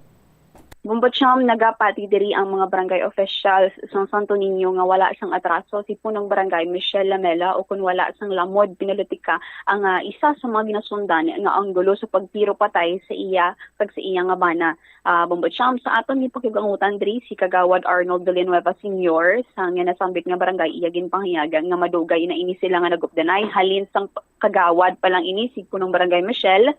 Suno sa iya kung inilamang ang basihan medyo malabo bangod suno sa iya kag sa mga pumuluyo man nga aton kagina na istorya man sa nasambit man nga barangay nga kung siguro ang damo o kung maayo ang pagdumala niya sini kag ang damo sa mga proyekto man abi nga ginapatukod o kung ginpaobra man sa nasambit nga barangay kung ato mo makita may mga ongoing construction patugani sa pilaman ka mga dalanon man nga iya kuno gimpatigayon man ni punong barangay Michelle kay nagahilapit naman abi diri ang eleksyon kung magsesyon ini sila Bombocham sunod didto sa mga pila ka mga opisyal sa barangay Kagawad gahambal ini si punong barangay Michelle nga kung may magpanapik may magkadto abi nga mga politiko magapadalagan amumahon kagi pasudlon man abi entertainaron kay do pagkaparehos lang abi nga i-consider lang ini sila nga mga bisita man sa ilang barangay kagi nasang aga naga emergency meeting ini sila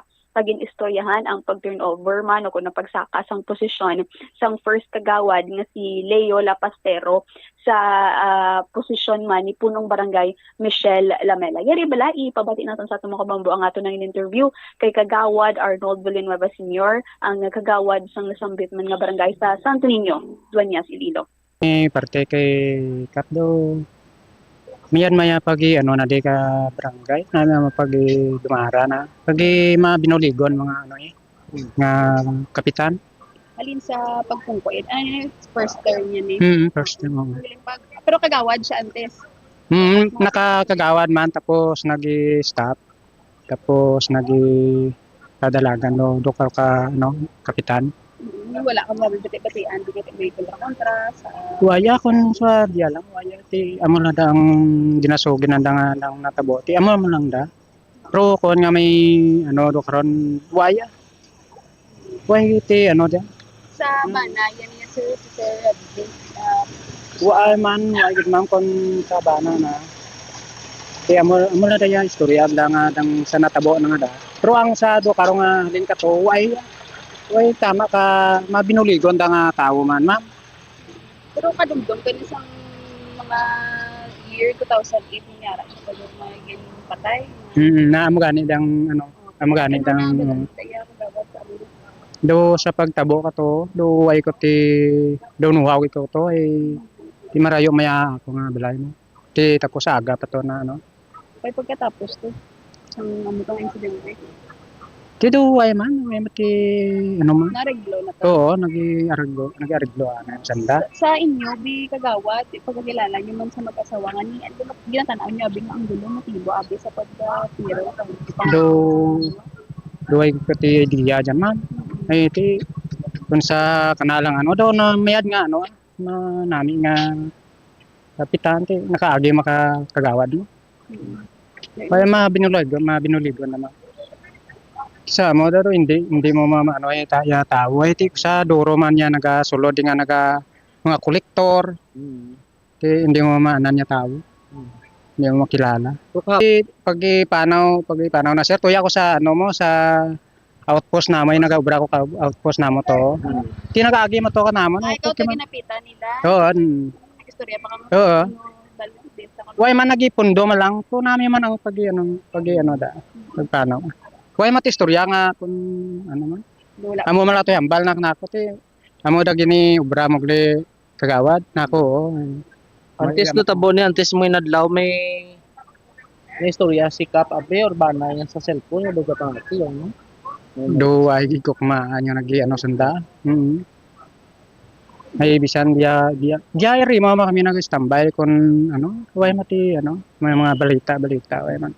May makatnabatian nga man. Ti mo da suro ya ang nagliga da natin mo sa bana na. Pero sa buhay. Manamo nakahimo kami kita kagawad mo. Tapos na hulog ako, tapos nabalik duman. Ti okay wati si kapitan na. Ako pagpati mo. Buwi na tanaw na libitang sa bana mo. Ay ti way mati diya mo lang da diya mo lang balik-balik. Oo. In short, ikaw yung kapati nga way sa traso sikap sa ibang tao. Way makot naman nga may ti nakarimo kami nagkagawad mo sang mo. Inyo te plano niyo sa barangay niyo sa barangay official. Ti amo na ginano namin. Masakit madad parak namon. si Kagawad Arnold Villanueva sang Santo Niño, Duanyas Iloilo. Kagaginaman Bombocham pangapasado alas 9 ni kagapon si Kagawad Villanueva siya ni ang gihapitan anay sang mag-asawa antes nga magpadulong gid sila mismo sa banwa kontani agud magbakal man sa materyales kag meeting abi Bombocham kag didto man kagina sa lugar naman sa Panimalay man didto sang pamilya Lamela ato didto man ang senior citizen man nga iloy ni Mr. Rodney man Lamela kag didto do wala na siya gani kabalo Bombocham kung ano nagakalatabo bangod kay natingala ini siya damo man abi sang tawo kag hindi mo man istorya bangod kay hindi na bala makabati hindi mo na maka-istorya sang matarong man Bombocham kag wala siya ginapangita niya gani ang iyaman nga bata kung di inato kuno si Butchog ining si Mr. Rodney man Bombocham nga lipod sa iya ihibalong nga nagtaliwa na gali ang iyaman nga bata Bombocham. All right. Ini si Bombo Paulin Dibitidi Pedara para sa number 1 in most trusted radio network in the country, Bombo Radio Philippines. Basta Radio, Bombo. Salamat Geda Bombo. Pauline Piliora sa imo sining follow-up report. Now, direktahan naton ang rejoin the report ni Bombo Jomar Villa. What's the latest naman niya sa bahin karon sang duwenya sa PNP? Tatlo na diri kunong kanggulong ila sila ginasundan. Ano nga mga anggulo ini? Kagapon, kumandumduman yung panghambal ni Police Brigadier General Jack Wangki, ang Regional Director sang Police Regional Office 6. Gamayara sila sa mga anggulo nga ginalantaw. Ang isa sa mga anggulo kagway Manila ginadula, amo ning politically motivated ang nasambitan sining krimen. Kag ang isa gani, ti ginalantaw man sini nila nga may kantan, posible may kantanan sa sining 2008 sining iyang kaso nga ginakaulamiran ni Rodney Lamela. Ang isa ka anggulo, ano pa ginaihan ini? I-check tabi si Bombo Jomar Villa. Joms, ano ang latest sa investigasyon sa Dueñas PNP sa report? Please go ahead. Base diri karon Bombocham no sa latest nga pag-usisa naton sa Dueñas Municipal Police Station at tatlo ka mga anggulo no ang ginasonyan sa karon sang kapulisan kung ginatrack sini sa karon sang mga motibo no sa kamatayon sa sining mag-asawa sa barangay Tinukwan abanwa sang Dueñas Iloilo kapon sining adlaw matapos nga tigin-ludang sa sining riding in tandem suspects na based rin sa pagpakigangot naton kay Police Executive Master Sergeant Jonathan Mendoza ang Public Information Officer sang Dueñas Municipal Police Station. Isa diri sa gintastar nga posible nga mga motibo amo ang may kantanan sa iya sa nga background no sa sining nasambit karon niya nga lalaki nga biktima ako sa diin sang 2008 nga may kaso ining homicide no ining si Rodney Lamela diri Bombocham kay based diri sa pag check sang bahin karon sa Dueñas Police Station sa background sining nasambit karon yang insidente bali ang natabo sini do may ara sang nagpalupok no sang armas tuthang sa sagwa mismo sang balay sa sining biktima o sa mismo sining mag-asawa kay that time ining si Cap Michelle Lamela do kagawad man sang tiyempo nga sang tuig 2008 kag at the same time ang ining nagpalupok ang isa man kuno kagawad sa nasambit man nga barangay Bombocham ti bangod sa nagpalupok sa armas sa gwa sing sining puloy-an so didto nga gwa ining nasambit karon yang biktima ining si Rodney Lamela kag sita to sa sining nagpalupok kag dito na nga naglabot nga so hasta nga nagang katanay ini sila nga aduha nga si certain alias Joel na nagpalupok kag ining kagawad sa barangay Santo Niño kung saan din nagapuyo ining nasambit nga mag-asawa. Bangod sa nagtaas ng tensyon nagagawa ining si Rodney Lamela sa sining puloy-an kagin katuan ining si alias Joel nga nagpalupok Bombocham pero that time kuno sunod sa kapulisan nagareload sang armas nga ining si alias Joel kag dito nga gin unahan nga daan no gin dalaga ni Rodney Lamela kag gin buno hasta nga mabawian sang kabuhi ang ining nasambit karon yang biktima no so natabo ini kag natigayon nga aresto ining si Radney Lamela o galing doon na expired ang yasiding reglementary period pero natigayon ini siya nga mapasakaan sang kaso nga homicide based diri sa pag-check sang Dueñas Municipal Police Station after sina do na dula na duway na sang record no ang nag-appear karon sa police station kung anong tabos kaso kung bala na apamatbatan di man siya sa kaso karon dia nga homicide ngaya sini nga gin pagkatubang sa sambit karon nga biktima. Aha. So sa anay Bombo Jomar may pinalang ko ka mga luyag i-clarify. Ang natabo sadtong tuig 2008 nga may nagpalupok sa atubang sang balay ni Santo Kagawad Michelle Lamela. Ang nagpalupok amo ining barangay Kagawad man nga alias ano ganito? Alias Joel. Alias Joel. Pariyola ni sila nga kagawad sa isa ka barangay? Yes. Alright. Now, pagpalupok ni alias Joel, nagwa si Radney Lamela. Kaging kumprontarya si Joel. Pagkumprontarya, naglabot sa punto nga naghangkatanay. Paghangkatanay, sumulod si Rodney Lamela, nagkwa sang patalom. Pagwa niya, kita niya nga nagarilod sang pusel si alias Joel, di nalaga niya kag binuno, tumtum patay. Yes. Oh. Pagkatapos niya muna ng kaso niya subong, ang kaso niya nga 2008, amo na ining si alias Joel, amo bala ining ginatumod ni General Wang King may utod nga retired police? Yes, amo na siya ang may utod nga retired police. Alright. Oh, tenong natabo sa kaso sini nila Joms? Why na naging discuss dugang sa Dueñas Police Station kay do mula na kunong ila sini nga record nga nakuha? Pumutsahan pero mention diri nga part sa investigation so possible may mga follow-up investigation pa di na ginaptigayon diri karon kapulisan. Akong pado nga mataw-taod kay isa ni Cruz sundan man mo way man ginadula sini nga gulo although nga tikol ng taon ta medyo pulpugis naman sa panahon kay tuig 2008 pa mo. Ano kita subong 24 do mga 12 na tuig. Ano 14 no ang nagligad sa natabo ini nasabit karon dia nga insidente abi na pumutsam medyo malawig-lawig na kag pila na magtuig ka nagligad asang panahon. So magluwas sini karon no nga ang gulong isa pagidiri sa gidalantaw man sang bahin karon sang kapulisan base man sa pagpangusisa karon sa pamilya. Ang isa sini ang ginasundan may kantanan cross duta.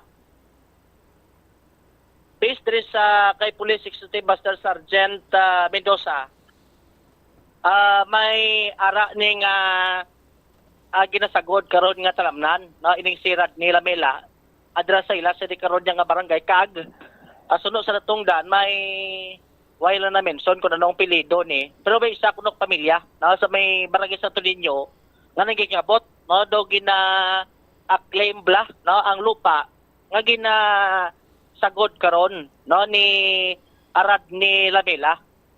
Bumbutsam so mo ni ang isa karon sa subject man sa ila sining pagpatigayon sa investigation. Kaya at the same time naga-coincide no ining information as a statement kay nasang utod no ni Radney Lamela ining si Ma'am Arlene sa interview kay nato sila sa kuluyan nga tikapon do dito paganihalin sa talamnan niya mo ining si Radney Lamela at least ini siya nang nakating sining asawa upod sakay sa ila sini karon nga motorsiklo. Bumbutsam kay daw naka-mention ganito kinang utod niya nga do next year tamnan kuno nila nigtubo ang ila sini nga atalamnan dra sa may barangay Santo Niño sa may sambit man karon nga abanwa bumbutsam pero i-establish pa ni karon sa kapulisan kung balati ma-connect nila kag kung anong dako sini karon nga posibilidad at ma-link karon ang away sa duta sa natabo ning pagpangluthang sa sining mag-asawa. Yes. Okay. Kay kung magambag ka away sa duta, magluwas sa biktima sa kay Radney Lamela, may iban pagid nga naga-interes or naga-ako nga ilan na duta. Do mo sinang sistema abe. Tiway man na mention sa Dueñas Police kung anong plastada nga aways duta ang ilaya, nagambalance lang aways duta, parehos to blasa nga tuig 2008, nagambalance lang, binuno yung patay, ti anong natabo sa kaso, ti mutawa, estampa lang na, amon nga pa, ay kalilintukin siya, Joms? Ti amo na ang na-mention din sa police nga ti ongoing man ang ila sa nga follow-up investigation sini. Pubutsam kung paano gati maplastar sini karon ang senaryo sini kay ang lupa ganing gina obrahan ni ako ni gina talauman ni Rad nila Mela do duwa sila kasawa niya tagiya na mention mato kinasing sining utod nga duwa gid sila sini naga panag-iyakan nga sila man ang naga talaumada kung paano ka maplastar kag batamnan dira sa humay. Kung duwa silang tag-iya, anong konflikto sa duta? Ti ang na-mention nga dumayara kuno sa nag-claim nga iban sining pamilya. Bago mo lang gin-mention? May nag-claim pagid nga iban nga pamilya? Pamilya Manila o kung lain nga mga tawo? Lain kuno nga pamilya. Sa bunang alantaw man diri sang kapulisan kay duay pa man sila naga-fix gid sa isa sini karon ka ang gulo.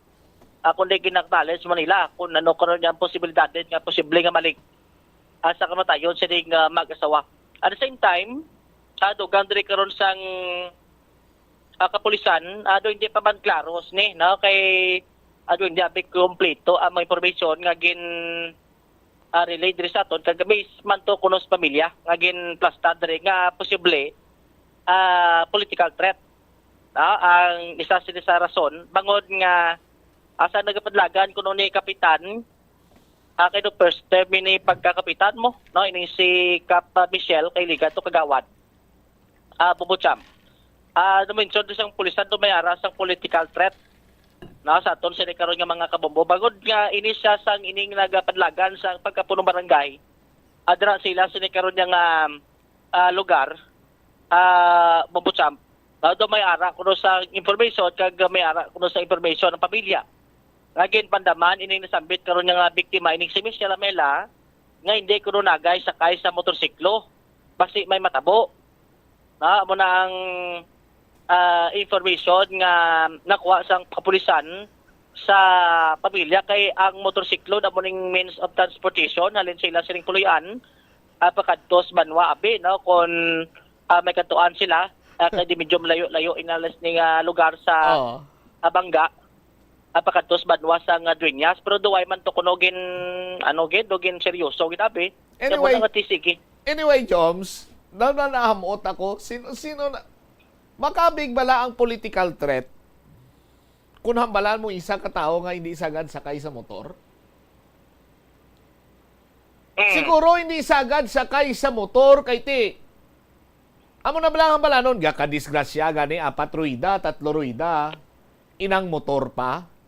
Diba siya mo nang guro ginatumod nga hindi ka kagawad kay makapitan ka pa, hindi ka sagad sakay sa motor. Kay base kung anong matabo sa imo. Way tama na pangayo. Base karon magdayos ang anyway, way man ni clutch ang salakyan ni ginasakyan ni Kap kay ano ganito tawag si ni Bubomel? Ang scooter. Come again? Scooter type. Ti way man ni clutch. Ti base kung matumba or whatsoever, maano dira si Kap, ti amo naguruya nga hindi ka Kap sa kagawa, di ka kasagad sakay sa motor kay makapitan ka pa. Di nang threat dira. Kay ati daptay nagkapadlagan sa kapitan mo, posible ka ba si kung dumay nagapumlabag hindi sa magkapitan galing doon di pa klaro. Na kung ano gid ang amo gani Joms, paano mo ma-consider nga threat kung nagapandam ka nga kagawad, makapitan ka pa, hindi ka sagad sakay sa motor kay base kung ano matabo sa imo. Ang threat yang nga ginatawag kagawad, hindi ka sagad sakay sa motor. Kay base may makakita sila sa imo nga kontra mo sa sa politika hapos katirohon. Amo na iyang threat. O kung kap makita kagawad kita tagagalabay-labay sa dalan to, sakay-sakay ka sa motor, pabarakan ta kasang M2 o 3 ko. Amo na iyang threat, pero kagawad kay makapitan ka pa, hindi ka sagad sakay sa motor kay basi ko no matabo. Di nang threat dira. Basi sa dipiti gusto no. Basi kon ang tuno do may pagpaandam mura no. Pumbutsam, tiya mo nang gina-considered sa isa sa kapulisan diri karon nga isa sa posibleng anggulo nga ginasundan sa kamatayon sining nasambit karon diya ka mag-asawa. So now amo ning tatlo karon no sa main concern nga gina-attract sang kapulisan sa paglutang sini sang nasambit karon niya nga individual na. Based naman diri sa mga gunman, I think pamangkot ning pulis kon bala ano ka expert o kung may idea sa paguyat sa karmas based sa investigation nga ada kung posibilidad kati may idea no sa paguyat sa karmas tutang o kung posible matawag expert man no ang gunman pangod nga sa investigation diri kag naggawa sa ila sini ka pagpangusisa nga malapit no ang ining distansya sa gunman kag sa sining mga biktima do mga duwa kunukdupa ang kalayon sini karon Bombocham kag same time ang ano man no ang igo sini kay do puro patalgid especially sa sining lalaki nga mo nakaangkon sa pila sining ulo kag saya sining nga tunga sa dughan nga posible nga gintunaan sang iya sini nga kamatayon kag lakip sini ang iya sini nga asawa. So sa kon planado ang nasambit karon diya nga krimen may tendency man kay sunod sa kapulisan adugin tabo gid nila nga didto dito sila mag-execute no bangod sa nasambit karon nga area nga mas maligwa kag madali penetrate maka-exit ang mga suspitsado kon dito nila himuon kay sa nasambit karon nga area kung nagamotor ka, mapilitan, tigay diya mapundo. Pumbutsam, kung nalay ka tobes barangay sa sila magkakawa, damo gambati, kung gusto, gid man sa mga riding tandem, pwede ito nila putumbahon to sa ato nga sang kawayanan, to nga sang katubuan, kay kung nalay ka na sa may barangay tinukan, para ganito sa may barangay sa Toninyo, damo sa mga lugar ka magyan, nga tamak ligwin, no, duway gid sa mga pabalay, plus palibot, kung gustohon kung suspect, pwede na to, pero kung lantawon ang senaryo, adito nila ginimo sinukuan bagod nga madasig ini sila makapenetrate pwede sila ka pabalik tos may dingle pwede sila diretso dito sa may pase ang ining mga riding in tandem suspect so ang ginalantaw sila nga posible planado na daan sang mga suspetsado ada sambit karon nga krimen ang sa puluyan wa pa to may establish kay based sa pagprosesa ta may mga nakakita kuno kapod nga may duwak motor to nga nagablubantay no dito may palibot pero based to sa closed circuit television may mga motor nga nagasunod sa kapitan pero kilala sa mga residente dito karon sa Sambit karon diya ka lugar Bombocham no gin trace to ang dalan kundi nagagi to sa Daikap may mga nagasunod nga motor pero hindi mambal nga mga suspitsado kung mga person of interest. Bangod ini sila tanan residente sa barangay kag ibanti nagabiyahe man sang motor dra sa may nasambit karon nga barangay so gin plastad diri nga posible may ara na to nga daan nga tawo sa bangga sa di natabo ting pagpaglutang tapos posible nagpalubong to ang makabig ta karon lookout no sila sining puluyan para di masuspitsahan nga amo to sila ang nagasunod kay kapitan Bombocham kay usuality ko may mga kasubong sini may mga ara gid gilantaw nga kapulisan diri may ara gid iya sang lookout kati amo na nagatimbre nga ara pagbuha na sila kon tali na sila sining puluyan kagamo ning ila sining motor o kon sok-sok na bayo na at least ka timbre nila to sila sining upod kung sino man to ang gunman ngara dali nga daan nagabantay dito sa may bangga sa tinikuan sa may banwa karon sa Dueñas. Arib na ang kabahin sa payag ni Police Executive Master Sergeant Jonathan Mendoza, PIO sa Dueñas PNP. Base sa aton nga tatlo ka mga motibo nga ginatanaw, kag ginapokusan gid naton ng tatlo ka mga motibo. All grudges, land dispute, kag election related incident. Sa all grudges, ano ini sa sir? Paano natabo ni? Bali sa old grudges kay may background ako dire, suno sa akon nga pag pamangkot kag base sa aton record. May since 2008 may natabo ini nga pagpinatyanay dito sa Barangay Sunto ninyo, no? Kag ini ang involved amo ni si nagkap nga si Rodney, si alias Rodney, no? Kag sa panahon or timpo nga to sang 2008 ma-recall ko suno sa record nga ining si alias Joel nga suno sa record diri nga ato na kaptan nga isa man kagawad sang una sang 2008, no?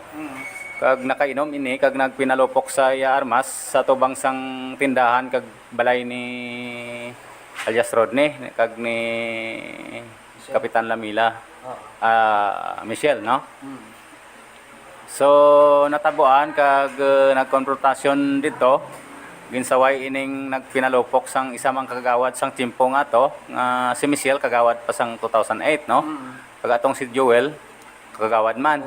So ginsaway ini siya ni Michelle pero ay namati ginbaliwala niya ini kag nag-intra ini si Rodney kag ginsaway man ini si alias Joel kag way man namati kag ginhangkat ini ni Joel si Rodney nga mag-away, no? So gilayon pagkabati ni Rodney nagwa man ini may bitbit man nga armas luthang kag kutsilyo. Pagwa niya sa iya balay gin tiro dayon ini ni Joel, no, nga naigo man lang sa paa. Kag gilayon nga nagbalos ini si Rodney kag naigo man ini si Joel sa paa. So hana kon tani suno sa investigasyon sa record nga mag-reload ini si alias Joel. Pero sa mo nga timpo madasig nga ginbuno ni Rodney ini si Joel. Kag amo ini ang gitunaan posible sang iya kamatayon. So ano tabo kay Captain na preso? Kay Rodney na preso sa? Pagkatapos adto daw nalagyo ini si Rodney pero nagpa-ospital, no? Sa investigation sa aton police station sa continuous nga investigation na aresto nila ini si Rodney sa hospital na sang Putotan, no? Kung baga kuan na siya na hospital arrest, no? Na-preso sa? Why siya ma-detain kay nasa hospital siya. Ginpailan ini kakaso si Rodney sang homicide. Inquest kontani pero naglapse ang reglementary period. So gin-release ini sang prosecution nga may order nga release tungod na lapse ang reglementary kag gin-file na lang sang regular filing, no? Pero ano tabo, sir? So, why na ko sang feedback ang record kulang dito ang attachment. Suno sa pamilya kag ginpamangkot man naton kahapon nga daw na ariglo nila ini. Ang kaso kag amo nga na-dismiss. Ang isa to land dispute pa doon naka-establish kita, sir? Suno man sa aton pamangkot kay may isa man ka pamilya dira nga nagaklaim sang dota kag daw nagkakasuhay ni sila sa dota nga ina si Rodney. Kay siya daw siya siningga obra sang dota nga ina mo. So ano kalapad ng sang dota, sir? Inaangway naton ma-establishar sang during sang aton investigation na Bombo Jomar, no? Kon pilagid ang kadakoon sina. So baling lupa nga nasubong kay Rodney. Si Rodney sinagaw bra kay suno sa akon pagpamangkot sa iya parente, sa iya hinablos kag bata daw farmer lang ni siya, gapanguma lang. Sino ginahingabot sa iyang lupa, sir, nga paon? Amoy na ang posible sa likod sina kay ginaklaim niya kag daw nagkasuhay kuno ni sila mo. Posible isa ini sang Rodney sang gaobra sang dota sang isa ka pamilya man dito. Okay. Sige, ang isa pa gid sir ano tong gilalang taw ta? Suno sa istorya sang pamilya nga may political kuan ini siya threat kag suno man sa mga information pero wala kita sing record delay nga na port on record sa aton blatter nga may threat ini si Kapitan Michelle, no? Pero ina nga mga information kinatingwaan ginaton nga kiri kag tawaan importansya para maimbestigaran para masolbar ini nga kaso subong. Paano nalig sa politika, sir? Kay nalink ini sa politika tungod sang mga threat sa iya nga padalagan sang during sang time nga kapitan ba. Kay suno sa pamilya man pero wala nira kuno ni ma-record. Kag suno sa istorya nga daw may nagpandaman sinisiya nga hindi lang sakat ka motor anay kay base matabo base precautionary man nila pero ay nila ginigintagaan sang importansya. Hindi wala lang ko ka-determine kay way man nila ginpahaya kung kasano natabo. Si Police Executive Master Sergeant Jonathan Mendoza ang PIO sang Aduenas Municipal Police Station, Bumutsam. So ang statement na sinikaroon nga naga-coincide amo to ang siya siningutod nga may tramnan ining si Rodney kung sunod to igtamnan niya ni isang tubo. Bumutsam dala sa ubos lang sila sining pulian. So muna ang gina-establish diri karon sa kapulisan kung wala posible amo sa karon maling sa kamatayon sining mag-asawa Bumutsam. Alright. Ini si Bombo Jomar Consumo Villa para sa number 1 most trusted radio network in the country, Bombo Radio Philippines. Sa radio, Bombo! Salamat kina Bombo Jomar Villa. Magbalik ta pila ka mga nasiplatan sini nato na. No? May kantanan sa sining hitabo dra sa Dueñas, lakip na sinadre, bao pulo pasensya. Gin pila ko nga mga civilian volunteer officer balane or mga CVO. Inuway gid kuno sang palabuton sining insentibo. Sining Paskwa, balikan ta mga balita karon sa aton sini nga pagpangalagad pagkatapos gilamang sa pila ka importante nga mga panumdum. Ang tumandok sang Haro Iloilo City nga si Melquiades Gamboa Ihereyos ang pinakauna nga Filipino nga nagtapos sang Doctor of Laws degree sa prestihiyoso nga Oxford University. Nagserbe man si Gamboa bilang Philippine Ambassador to India sa 1956 tubtob sang 1958, subong man sa United Nations kag sa Court of St. James. Nagsulat si Gamboa sang pila ka mga libro kaangay sang An Introduction to Philippine Law kag a Dictionary of International Law and Diplomacy. Hindi lamang sa jeans o kuntugas ang katigulangon ang rason sa hair loss o kung pagkaunot sang buhok. Natukiban sang health expert sa South Korea nga ang hair loss ang tuga sang environmental factors. Sa bugos nga kalibutan, nagalabot sa 4.2 million ang nagakapatay bangod sa outdoor air pollution suno sa World Health Organization. Mas sobra 90% sang populasyon sa kalibutan ang nagaistar sa populated areas sa diin ang heart attacks, aggravated asthma, irregular heartbeat kag poorer lung function ang pila lamang sa epekto sang air pollution. The Farmers Bazaar, your traditional public market with the touch of Plazuela Dos, ang isa ka lugar nga gintukod sa tion kag sa kasagsagan sa COVID-19 pandemic nga may tinutuyo nga maghatag sa imo sang safe marketing experience. Subong nga ang COVID-19 hindi nagidman dako nga pamahog kag nagapakadto na kita sa next normal. Rest assured nga ang Farmers Bazaar will further evolve agud nga magpadayon sa paghatag sa inyo sing satisfying marketing experience. The Farmers Bazaar. Sa lower level, tara na pahamtang ang fish, poultry kag meat section para naman sa inyo mga kinahanglanon nga prutas, utan kag iban pa, magbisita sa upper level, pinaagi sa paggamit sa hagdanan o kon sa pagkadto direkta sa parking lot. The Farmers Bazaar, your traditional public market with the touch of Plazuela Dos. Plazuela de Iloilo, Billboard of Activities for December 1 to 7, 2024. Ang Disyembre 6 mo ang first Friday of the month.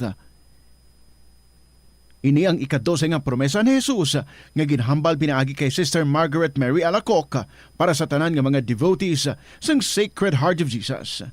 I promise you, in the excessive mercy of my heart, nga ang akon all-powerful love ang igahatag sa tanan nga magabaton sang Holy Communion sa First Fridays. Sa siyam ka consecutive months, ang grasya sang final perseverance. They shall not die in my disgrace, nor without receiving the sacraments.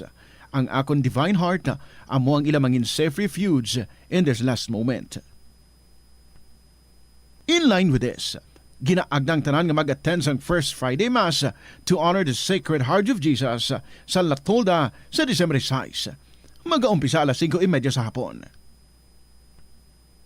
Ang Retro Band is set to put you in the December mood bangod sila maghahatag sa isa ka great musical show sa Disyembre 7, Sabado, sa Concert at the Plaza, kicking off alas 6 ng gabi. Sa tion sa musical show, napulo ka mga matahom nga Plazuela de Iloilo, Christmas edition mugs kag madamo pa nga iban ay igaparafol sa mga suki sang Plazuela de Iloilo. Sa Disyembre 8, Domingo, ginaagdang tanan nga mangin kabahin sang Eucharistic celebration nga pagahiwaton sa La Tolda sa among adlaw alas 11 sang aga. Sa diyon sang Holy Mass, let us petition before God nga dugangan niyang aton resolve to embrace His will ilabi na gid sa sini nga Yuletide season kag sa maabot nga mga inadlaw agud nga ang kalinong kag pagigugma amo magahari sa aton tanan. Plazuela de Iloilo, we remain to be one with you in a common hope for a better community and a progressive country in 2024. Hindi pagbakanabua ang piso-piso mo nga natipon. Bisan madugay magdamo, iniamo ang mahimo nga emergency fund sa tion nga tuman mo na kakinahanglanon ng kwarta. Abi mo, amo man ini ang makabulig sa imo nga hindi na pag-ibutang ang imo kaugalingon sa risgo, kaangay sang pagpangutang nga may dako nga interest o kun pagpamroblema bangod hindi on time ang bayad sa imo nga bills. Ang imo man nga savings ang makapaligon sa imo nga saving security sa tion nga abi halimbawa madulhaan ikaw sang obra. Ini nga pahanumdom ang ginadulong sa imo sang the #1 and most trusted radio network in the country, Bombo Radio Philippines. Basta Radio Bombo! Ano bala ang dapat tandaan sa tion nga magbiyahe agod mangin hassle-free ang bakasyon? Yari ang pila ka mga tips. Una, i-check ang health kag travel alert sa napili nga mga lugar. Ikadua, magpili isang safe nga accommodation. Mag-research ka magbasa sa mga reviews sa napili nga lugar antes mag-book. Ikatatlo, siguraduhon nga may nagagana nga mobile phone. Ang tanan nga mga upod agud mangin mahapos ang komunikasyon sa tion nga madula o kun kinahanglan nga magbulagay sa dalan. Be prepared in case of emergencies. Siguraduhon nga may backup nga emergency plan nga may medical reimbursement sa tion nga may maospital bangod sa aksidente. Ini nga pahanumdom ang ginadulong sa imo sang the #1 and most trusted radio network in the country, Bombo Radio Philippines. Basta Radio Bombo! Kung nagakaon, ginapraktis mo man ayhan ang good manners and right conduct. Ini amo ang paghimo sang good etiquette kag mangin matinahuron sa mga tawo nga kaupod sa pagkaon. Pila sa mga kinahanglan himuon kada tion sa pagkaon amo ang masunod. Maghugas ang kamot. Masami hugasan ang kamot antes magkaon agud mapabilin nga matinlo. Magpungko sang maayo. Sit up straight. Bangod ini ang senyales sang respeto kag good posture. Hulaton ang iban antes magkaon. Maghulat sa iban nga kaupod sa lamesa antes magumpisa sa pagkaon. Iniya nagapakita nga mayara ikaw sang konsiderasyon sa iban nga tawo. Insakto nga paggamit sa mga gamit sa pagkaon. Magamit sang insakto nga mga gamit sa pagkaon. Butangan sang serving spoon ang kada pagkaon kag likawan ang paggahod samtang nagakaon. Mag-usap sang pagkaon nga wala nagahuni. Ini amo ang basic rule sang good table manners. Likawan ang pagwakal o kung pag-istorya samtang may pagkaon ang bibig. Hindi magsugpon sa istorya nga wala pa natapos. Hulaton nga matapos ang hambalanon sang imo upod sa lamesa antes magsabat. Maghambal sang excuse me. Kung luyag mo maghalin sa lamesa, mangin polite sa pag-excuse sang imo kaugalingon. Magpalihog. Kung may ginahingyo sa upod sa lamesa, masamigit nga magpalihog kag magpasalamat sa tawo. Sa aroma kag soothing feeling sa pag-inom sang tea, ang rason sang kadamaan nga paborito nga imnon ang tea. Sunod kay Ansley Hill, registered dietitian sa Western Oregon sa Estados Unidos. Ang mas sobra 3-4 katasa nga pag-inom sang tea sa isa ka adlaw ang makadala sang hindi maayong nga epekto sa lawas. Kinahanglan nga moderate intake lang sa tanan nga ilimnon agod ma-achieve ang healthy living. Ang kalibutan ginakabugusan sang 71% sang tubig ukon kadagatan. Kag ang kadagatan nagabulig sa pagtugas ng tubig nga aton mainom kag hangin nga aton ginahaklo. Gani aton halungan kag imentenar ang malimpyo nga ginaagyan sang tubig kag mga kadagatan. Sa masunod nga mga pamaagi, magpartisipar sa mga organisasyon o clean up events, likawan ang paghaboy sa mga basura kung sa diin lang. Buhinan ang paggamit sa mga single-use plastic, hindi pag-i-flush o kung ihulog sa mga lababo ang mga basura sa panimalay, kaangay sang plastic straw, auto fluids, kag mga grasa. Kadagatan proteksyonan, kag limpyuhan. Ini nga pahanumdom ang ginadulong sa imo sang the #1 and most trusted radio network in the country, Bombo Radio Philippines. Basta Radio! Bombo! Ang cabbage o kon repolyo masaming nga panakot sa aton mga linuto. Suno kay Vanessa Voltolina. Ang cabbage isa ka excellent source ng vitamin C nga importante para sa pag-maintain sang strong immune system. Ang glutamine isa ka 55 minutos na nakaligad sa takna sining alauna balik diri sa pagpangalagad sa Bomboana sa Udo. Tatlo ka mga anggulong kinalantaw sang duenyas sa PNP. No? Sa aton sining mga kabumbo kung anong motibo sa pagpatay sa kay punong barangay Michelle Lamela kag sabana sini nga si Rodney Lamela sa aton sini nga pagpangusisa kag sandigman sa pag follow up sa aton sini iya nga mga kabombo. It seems nga daw kasubong why sa may nagatandog sa mga ginakaulamiran sini iya nga insidente ni Mr. Rodney Lamela dira sa ila sini nga barangay. Although nga ti hindi malipod sa ibalo sa mga kamumbo naton, sandig sa pagpangusisa sa Bombo News Team, kag sandig man sa pagpahayag sa kapulisan, nga ti ang term ganing ang gingamit kag ginato is patyanay sa 2008. No? Sa aton sining mga kauturan. And then may 1994 pa nga case. Subot silingon nga ang bana ni Kap, in fairness man siya sining nga pamilya, may mga issue sa iya sining iya nga mga kasimaryo dira man sa ila sining lugar. That is why nga may mga kaso sa gani nga ginapangatubang. In terms naman sa duta, may naga-claim ko no ti daw hindi man kapanalom gid ang aton sining kapulisan. But siguro mas nagakigo nga padalman sa aton sining kapulisan, no? Ang tagsa sining kaanggulo. But sa ila sini nga pagpadalom, hindi man kuntani nila pagkalimtan. Nga usisaon, kag tumuron kung sanday sino adtong responsable sa kamatayon sang mag-asawa. No? Sa ngalan man sang pagpanawagan sang hustisya sang pamilya sang mga nalisdan. No? Kung may mga anggulo sila nga ginasunod, nagakadapat may mga informasyon kag lead na by this time. Ang aton sin mga kapulisan kung sanday sino ining duha ka mga suspitsado nga nagaang kasanay. Ang ginapahayag ang triggerman amo ni siya. Basi kung pwede taton mga close up bala gawa bombomel. Ti ang makita talang dire. Pero kung i-zoom in mo gid katama, buron man, but kung ako sini maglantaw sa mga kabumbuta ang tuong tiil sa suspitsado may tato or shade lang inisang kahoy bumbomel, pero do most likely do may tato siya, no?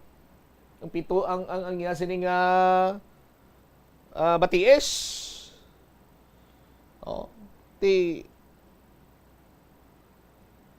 nagalaom kitang bisan sa amo sini nga mga pamaagi, may ara man sang ginasundan sini iyang information or lead ang aton sini mga kapulisan. No? Pero mas mabugat siguro sa mga plastada nga mayara sang kantanan ini sa mga previous involvement ni Rodney Lamela ang natabo kagapon sa iya sa ila sang iya sining asawa. Ang pagkaulamid sang punong barangay may posibilidad man nga tigin lakip na lang sikap kay may idea na si kapitana pananglitan nga may matabo gid man sa iya sini nga bana. No? Butsalingon banwa nga ti kung sino man ang may kaakig, kung sino man ang may dumot, may ikasarang sa paghimo sinisang krimen, pananglitan isa ka adlaw abi nga ti hindi na makapuli ang iya sini nga bana kag masapuan gawain na sang kabuhi si kapitana ang mayara sang ideya kung sino ang tawo sa likod sini or kung sino ang makasarang nga maghimo sini. That is why pati ang kapitana nalakip sa mga nangin biktima. Kay kung nabuhi si Kap, ti laban-laban, makatuad ini siya sa aton kapulisan. Makahatag ini siya sa nagakaigo nga impormasyon. Pero kung ako maglantaw sining sitwasyon banwa, ang pamilya sa magtimbang sining nga bahin, may posibilidad, kag dako posibilidad nga may ideya ini sila. Oh? Galing ti sa subong daw medyo ang ila siniya pagpangalisod ti daw hindi ta pa matublagid daw kag ginaintindihan man naton kung anong ila sini nga na-experiensyan sa karon. Pero kung nagapati nga may ideya ang pamilya. And of course, mga pumuluyo dira iya sa bahin sang Barangay Santo Niño sa Banwa sang Dueñas, may ara sang ideya. Ugaling ti base kon ini silang mag-intervener, no? Base kon may malain man nga matabo sa ila. That is why siguro nga ti maintindihan naton kung may pagkatahap man ang pipila dira sa pakigbahin sang ilang nahibaluan. Nga nakahambal kita sina. Kung nadumduman nyo pa kagapon ang interview naton sa Barangay Tanod, ang hambalya wala kontra si Kap. Ang politika nila matawhay. Ang bana ti mangunguma, wala man sang kontra, wala man sang siling ko may negosyo nga nagako dira, wala man. Tanan wala mga maayo nga tao mabinuligon sini nga tawo. No? Pero ang records kag dokumento ang wala iya nagabinutig. Hindi bot silingon nga ang CBO to nga interview tayo butigo. No. Ang dokumento hindi iya makatabon sa kung ano man ang mga ginakaulamiran mo. Krimen man ina, kontrobersiya man ina, or whatsoever, magwa gid ina iya. So, diri naton kag nakita banwa nga may pila ka mga kaso sang pagpatay, pagpaniro, pagkapila sa mga biktima nga naulamid si Rodney Lamela. So, siguro sa bahin iya sang Dueñas PNP, mas hatagan sang bugat ining mga previous nga mga kaso sa tuig 2008 kag tuig 1994 nga ginakaulamiran ni Rodney Lamela. Dira sila siguro mas magahatag sa nga nagakigo sini iya nga mabugat nga tensyon. Kun nga agin patay ining mag-asawa kagapon sining adlaw. Kag ti siyempre, dapat tutukan Manila kung sino to ang duwa, ang riding in tandem to. No, base malakron mambalang Dueñas PNP ati nasiruin na namon ang gulong amo sini Bumbutsam. Ti case closed na. Ti paano karon mag-case case closed? Is different from case solved. Kamatagan ginya sa nagakigo ng hostisya ang kamatayon sang duha ka mga biktima kag mapriso madakpan ining responsable sa paglutang patay ukon ang tawo kon mayara man sang nagsugo sa ila nga magpatigayon sining pagpatay sa mag-asawa nga Lamela. Langalang na ginakon sining tsimpo, standby na kamo sa kahapon lamang program kaupod sa kay Tita Regine. Pero antes kita magbiya, may winner kita. 1, 2, panalo! Narito na ang isang nanalo ng 500 pesos in cash at kit pack ngayong araw. Atensyon sa mga taga Santa Monica, Uton, Iloilo. Dira magagikan naton sini nga winner. Iya sini nga proof of purchase Orocan sticker. 77 anyos. Congratulations, Erlinda Paniergo. Erlinda Paniergo sang Santa Monica, Uton. Ginlawag ikaw ni Bombo Cham, 5 minutos sa kaligat sa takna alas 2. May anom ikaw ka oras sa pag-claim sa imo sini nga premyo nga nagahulat na diri sa imo. Premyo mo is 500 pesos nga cash plus gift pack na nasulod sa Orocan sini iya nga balde. Gani sa luwat, congratulations Erlinda Paniergo sa Santa Monica, Uton, proof of purchase Orocan sticker. Ini si Bombo Chama Blanco Verga bilin sa imo sang manayanaya sini nga hapon. May God bless us all. Para sa the number 1 and most trusted radio network in the country, ang Bombo Radio Philippines. Basta Radio, Bombo! The Farmers Bazaar, your traditional public market with the touch of Plazuela Dos, ang isa ka lugar nga gintukod sa tion kag sa kasagsagan sa COVID-19 pandemic nga may tinutuyo nga maghatag sa imo sang safe marketing experience. Subong nga ang COVID-19 hindi nagidman dako nga pamahog kag nagapakadto na kita sa next normal. Rest assured nga ang Farmers Bazaar will further evolve agud nga magpadayon sa paghatag sa inyo sing satisfying marketing experience. The Farmers Bazaar. Sa lower level, tara na pahamtang ang fish, poultry kag meat section para naman sa inyo mga kinahanglanon nga prutas, utang kag iban pa, magbisita sa upper level, pinaagi sa paggamit sa hagdanan o kon sa pagkadto direkta sa parking lot. The Farmers Bazaar, your traditional public market with the touch of Plazuela Dos. Plazuela de Iloilo, Bill Board of Activities for December 1 to 7, 2024. Ang Disyembre 6 mo ang first Friday of the month. Ini ang ika-12 nga promesa ni Jesus nga ginhambal pinaagi kay Sister Margaret Mary Alacoc para sa tanan nga mga devotees sang Sacred Heart of Jesus. I promise you, in the excessive mercy of my heart, nga ang akon all-powerful love ang igahatag sa tanan nga magabaton sang Holy Communion sa First Fridays sa siyam ka consecutive months, ang grasya sang final perseverance. They shall not die in my disgrace, nor without receiving the sacraments.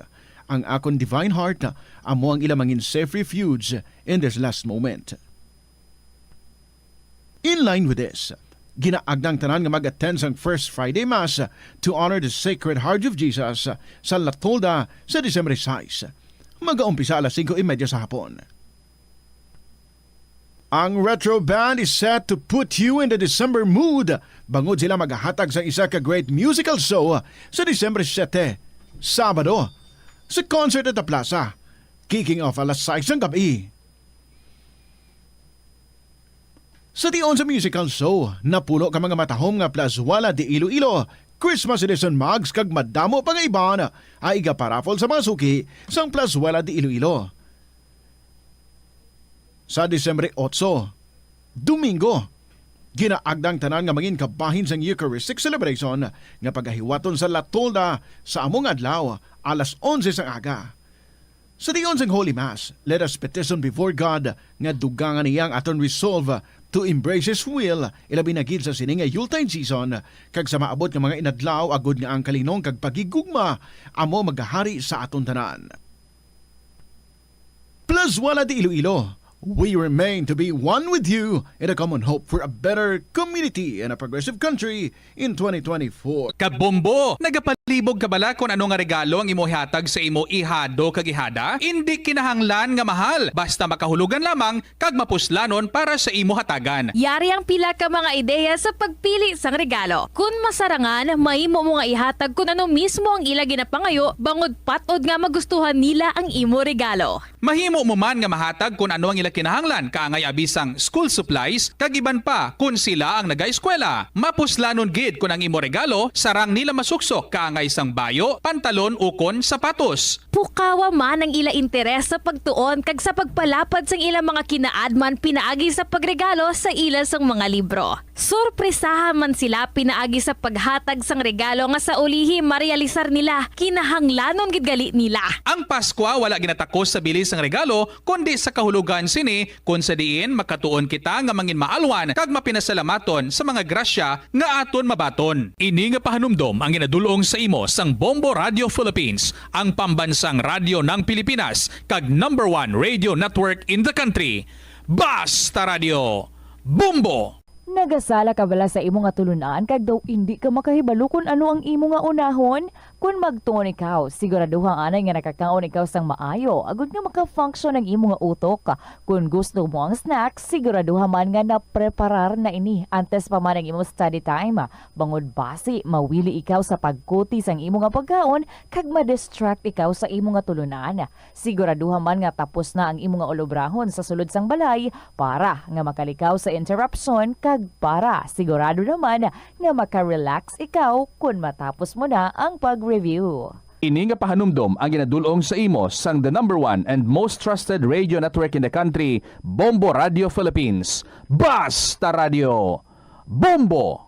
Yari ang mga simpleng nga paagi agud makakinot sang tubig. Tinguba ang mga lalabahan kag tinguba man ang pagpanglaba. Ang pagpanglaba sang isa ka bes sa isa ka semana ang nagakinot sang naglabot sa 50 litro sang tubig. Kung nagagamit sang washing machine, iset ini sa mas manubo nga wash cycle. Makakinot ka na sa tubig, makakinot ka pa sa enerhiya. Ang cyberbullying among paggamit sang offensive kag masakit nga mga tinaga online na ukon pinaagi sa text. Ang bullying ang nagatuga sa kasubok kag depresyon sa biktima. Magluwas ni, magabatyag siya sang kaakig, pagkadula sang interes sa mga butang nga iya naluyagan kung ikaw ang ginbully.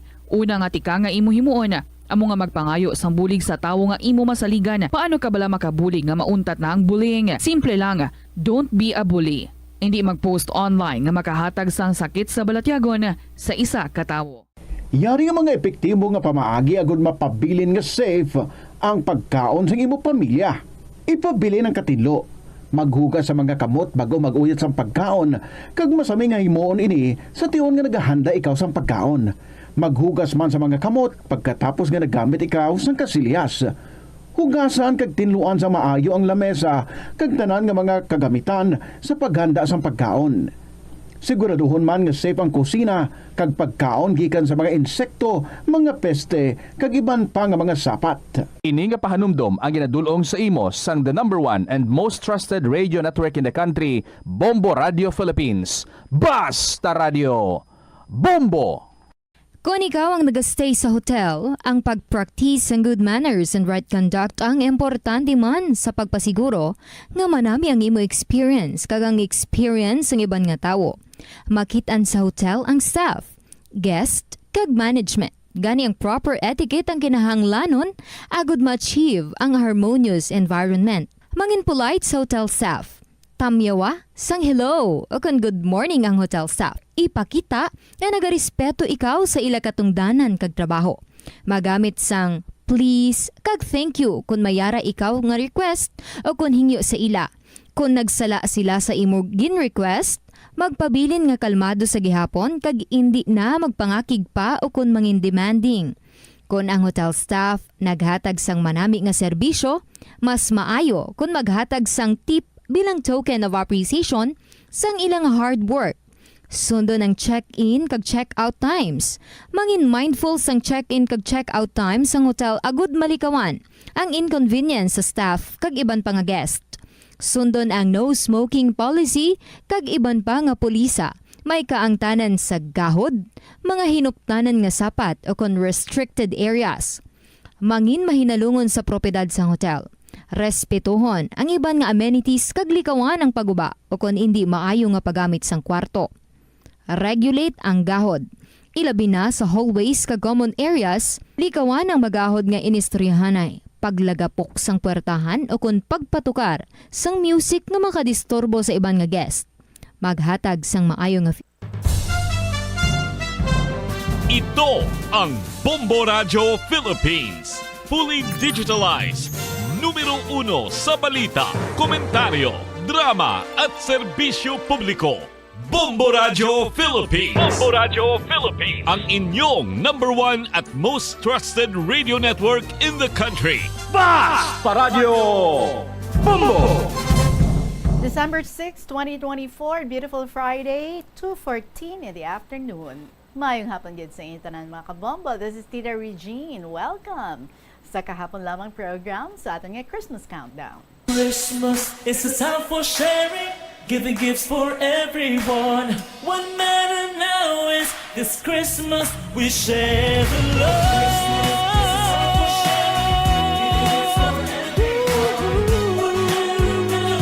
This Christmas we share the love.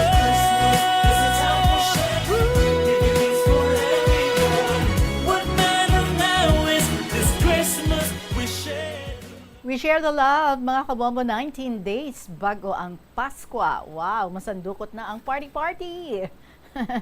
Christmas parties left and right. Well, kita naman diri sa kahapon lamang programa, Party Mantano, with the stories that we're going to share with you sa sining hapon. So good afternoon gid sa inyo. Welcome na mga kabombo. Thank you so much again sa inyong gift nga presensya every afternoon. From Monday until Saturday, diri sa kahapon lamang program. So, ang ako na mainit kapag abi-abi sa inyo tanan, kag sa aton man nga mga friends joining us via sa ilang mga gadgets dira, live stream sa Bombo Radio. Thank you so much gid dira sa inyo. Ginakamusta ko man ang aton mga letter senders dira kag mga suki ta mga listeners naton abroad. Hello gid dira sa inyo. I hope you're all doing good and I hope you'll find time nga mag-share man sa inyong mga gina-experiensya dira sa sining bulan sa Desyembre wherever you are. Sa inyong mga istorya, pwede nyo ma-email sa bombo_iloilo@bomboradio.info or isulat and ipadala sa kahapon lamang program DYFM, Bombo Radio Iloilo, Sky City Tower, Maple Street, Iloilo City. Nanay Neni sa 5th District, thank you so much. Gid naka-communicate na kami nga duha and she will be with us here tomorrow sa pag-interview naton sa iya mga kabombo. Siyang aton nga winner last week to be interviewed tomorrow, Saturday. So ari na, ang aton nga song for you sa sari nga hapon from Eduardo Meraflor Jr. and Jasmine Gatoslao. Someday When I Am King. Welcome sa KLP, you're with Tita Regine. Good afternoon.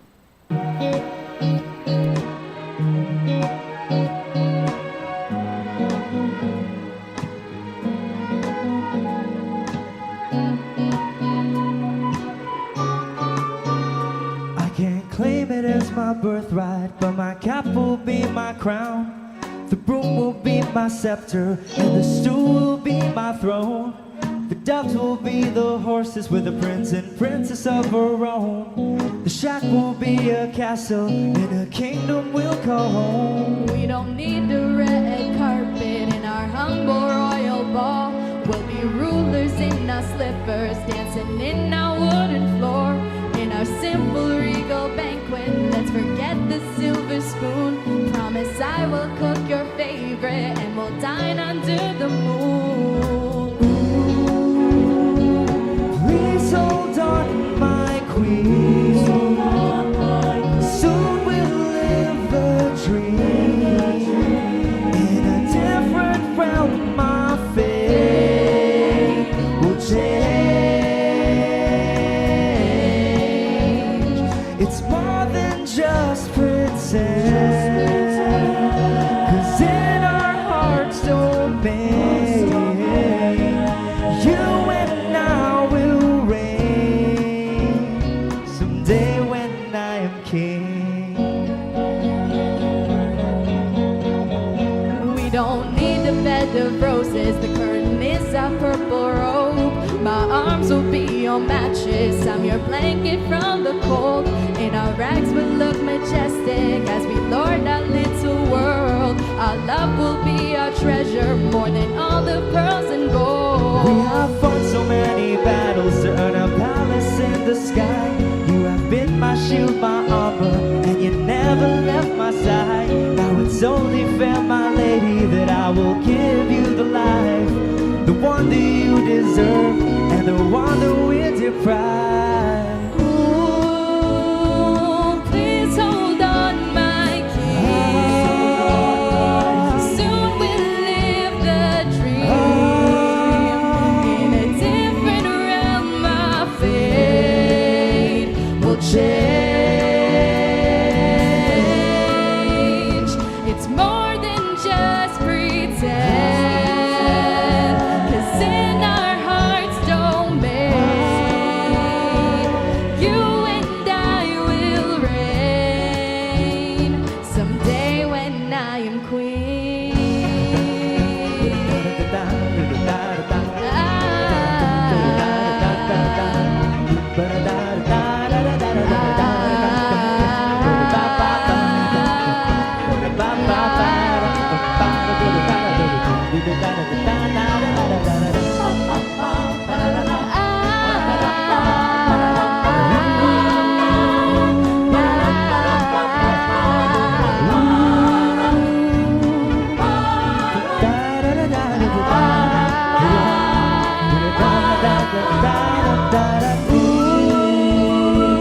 Please hold on, my queen. Soon we'll live the dream in a different realm. My fate will change. It's more than just pretend. 'Cause in our hearts domain, you and I will reign someday when I am queen. And that's what I can never be someday when I am king, because I am a girl. So I can only be a queen. No, actually ngalan, kuya, meaning niya queen. Regine. That someday when I am king by Eduardo Miraflor Jr. and Jasmine Gatoslao. And just to share with you a little evolution sa akon nga ngalan. Elementary high school, Regina ako, and I like it because it sounds so conservative. Nag-college ako, tawag na nila sa akin si Reggie or si Regina. Hasta nga nag-work ako, nangin Regina, nangin Regine. Tibala ka mo da. Ano itawag niyo sa akin? But every KLP, I am Tita Regine. Gani, welcome mga kabombo. Again, diri sa kahapon lamang program, Friday na kita, December 6, 2024. Sa mga mag-party dara, bow, enjoy, gid, ha? And make it very memorable, especially those who are having their Christmas parties with their families. It is now 22 minutes after 2 o'clock. Diri na kita sa ating first story from Black Widow, Sang Pavia. Dear Tita Regine.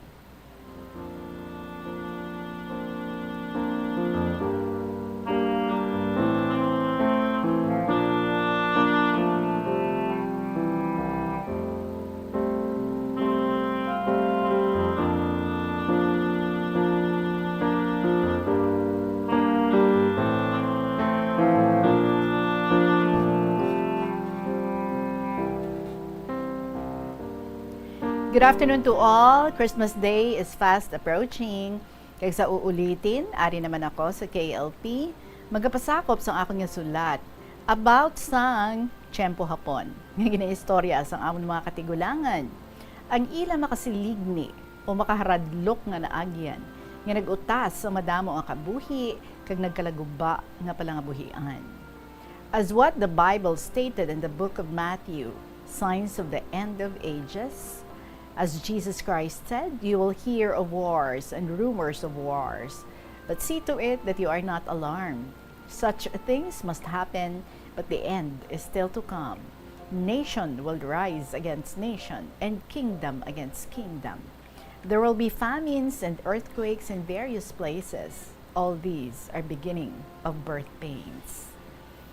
Kaya ibalik ko sa akong istorya, sa side ni mother ko, kay 5 years old siya, kag nag-migrate sa Mindanao ang ilang family from Iloilo to South Cotabato, the home of many Ilonggos. Oo no, damo na to bilang mga Ilonggos. So 8 sila nanay nga mag-utod nga nabuhi. Ang 8 pagid, ubos kalamatay. Ay, grabe. Sa balatian, mostly malaria. 16 gid gali sila nga mag-utod, kagintagaan sila lupa sang gobyerno. Si lola ko, tanda nga paltera, kay naabtan ko pa siya, 91 edad niya, kag napatay. Wala siya napatyan lapsag, kutob sang iyagin pabata, sang tiyempo hapon. Si lolo ko, naabtan ko pa man, kay first year high school ako sang pagkapatay niya. As I said before, apo sang Chinese nga Macau si lolo. Ang itsura niya, masalaan gid, nga Chinese or Japanese. Dumduman ko, hambal ni nanay sang gamay siya, ginabayo niya humay sa lusong, sa guasang ilabalay, amo ila na nga ginatigang, kaginataphan pa. Kagkunbatian niya, gapadulong eroplano kahapon, gapanaggo siya sa tupad lusong, gapanabon kakalalaw sa iyang ulo. Permi pa na sila gabakwet kun ara hapon, kay gakinagula ako no sila nga ara na hapon, ara na. Kag ang service nila nga ginasakyan, karo. Ang tire niya sina salsalon, kag karbaw man ang gadala. Gapanago sila sa bukid, kag bag-ubata sadto si lola, nabughat, nagmasakit, nagkuno lang niya nga gatas. Wala na nagtubod, ti wala didion ang manghod ni nanay. Wala man sadto baklan gatas, kay wala gid gatas sadto. Ginpalutgot ni nanay sa manghod niya ang ginpusa niya sa bato nga hilaw nga sab-a nga saging. Ang tama ka manghod.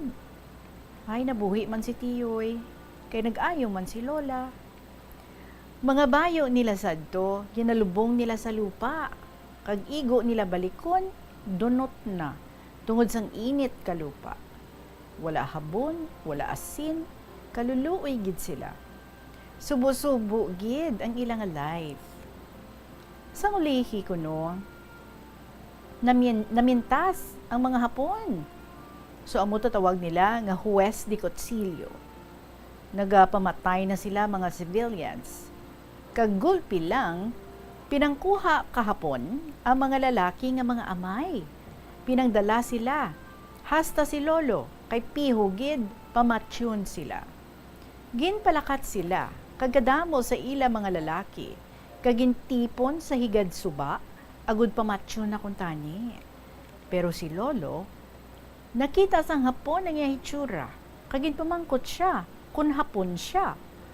Kapila gid suliton, kay si lolo, bungol, kinaghubag dulunggan niya, wala na pa doktor santo. Nagtango-tango si lolo. Abi ka Hapon, Hapon siya. Kaya ang itsura niya, hindi Pinoy. Kag ang tiil niya, baka gid. Maputi pa gid. Guwapo. Ginbuyan siya kahapon. Ginpapauli. Kag wala siya nadala sa paratsyon. Pagpuli niya, ginpamangkot siya ka mga asawa. Diin ila mga bana. Ginpamangkot ni lola si lolo. Diin na sila. Kay ginatupada ni lola, malapit sa dulunggan ni lolo, kag naghambal, diin na mga upod mo, kay ti bungol si lolo. Nabilin sila, hambal ni lolo, ako lang isa ang ginpapuli. Puwerte herbion ka mga asawa, kay balaan nila, pinamatay gid kahapon, ang ila mga bana. Naluwa si lolo, tungod sang iya nga hitsura nga daw Hapon, kag tiil nga tam-an ka baka. Ang next nga story about naman sa cousins ni tatay diri sa Iloilo sang tiyempo Hapon gyapon. Kay turupaday sila diri sadto. Tawgon ta lang ang isa nga si Tatay Juan. Malapad ang ilalupa kag madamo sila karbaw, 8 kabilog, kag damo sila nga mag-utod man. Obra ni Tatay Juan, kada adlaw, gabakero, kaila karbaw. Manugsoltero na siya sang nadakpan kahapon ang iya nga utod, nga daw kulang-kulang, nga may basiyo kabala sa iya nga bulsa. Sa masami kuno, ginapamulot niya ang basiyo kabala. Ginasulod niya sa iya bulsa. Ginpreso gid ang utod ni Tatay Juan, kay gindudahan nga military. Kaginpatudlo, kundiin ilabalay, kay hambal kahapon, buyan siya dayon. Gintudlo niya ang ilabalay. Kiti abi niya buhian na siya. Ginbluff siya kahapon. Kay panangkuha tanan nga mga utod niya. Kaginikanan, ginpreso. Si Tatay Juan, wala na dakpan kay ato siya sa uma, gabakero kay ila mga karbaw. Sa pagpauli niya, wala tawo ilabalay, kag luyag niya mabisitahan iya ginikanan, kag mga utod sa garison kahapon. Kay amo ginapasuni naman kahapon nga istorya nga kung mag-surrender si Tatay Juan, pamuyan ang iya nga paryente, ang iya pamilya. Pero hindi magpati mga paryente. Ginwarning nga nila si Tatay Juan nga hindi gid magkadto kay hasta siya patsyon man kahapon. Gipapanago siya ka mga paryente sa mga kasiutan kun gabi para hindi si Tatay Juan madakpan kahapon kag inadlaw lang nagligad kag ato ginpangdala ang iya nanay kag tatay kag mga utod sa higad sapa sa putotan. Kuno pinamatay, pag pinabarakan, kag pabayaan lang. Damo kuno sila. Kag si tatay, pag military niya under sa US, naghambal siya nga mabalo sa Hapon, kay akigid siya sa natabo. Sa subong, kinaamat-amat ko kilala, kag nagapakig-close ako sa akon mga pakaduha nga mga bata ni Tatay Juan. Kag siyam pa ang nabata ni Tatay Juan, kag 8 ang lalaki. Kay wala naman ko obra, makachika-chika na sa messenger, kag personal, kisa. So madumduman ko gid ang ginobra sa ila ka mga mapintas nga hapon. Halit gid ang gera. Makahaladlok pa gid sa subong ang mga armas. Bomba, nuclear weapons na ang iban. So this is all for now. Kay masakit ng both eyes ko. Merry Christmas and a Happy New Year sa tanan. Thanks a lot for reading Tita Regine. God bless us all. Respectfully yours, Black Widow of Pavia.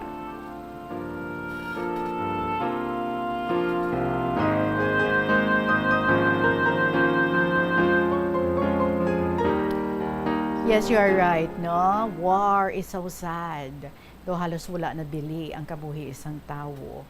And what happened during Japanese period was so gruesome na ang iba, no? Daw hindi nila makalipatan ang kapintas nga ginhimo sa ilang mga himata. Nga basta-basta na lang ang ginpamatay. So let us all pray, no? Nga no same thing would happen. And kita naman, we have to be alert. Hindi bala? Yes, may mga musinino, ginahambal, may mga wars, may mga famines, but let us increase our faith. Si Lord na lang gid ang bahala sa aton. And just continue doing good para sa imong mga pamilya, kag sa iban man nga mga tao. Kumbaga, share the love, not just on Christmas, but every day. Share love, peace, and joy. 32 minutes after 2 o'clock. Thank you very much, Black Widow of Pavia. Magapanabali kita pagkatapos lang sa pila ka mga importante nga mga pahibado. Ang Iloilo ang pinakaunang nga syudad sa luwasang Manila nga nakaangkon sang direct shipping lines padulong sa iban nga mga pungsod. Halin sang 1855, nagaserbe na ang Port of Iloilo nga alagyan sang mga international shipping lines nga halin kag padulong sa Australia, Hong Kong, China, Singapore, Europe kag Amerika.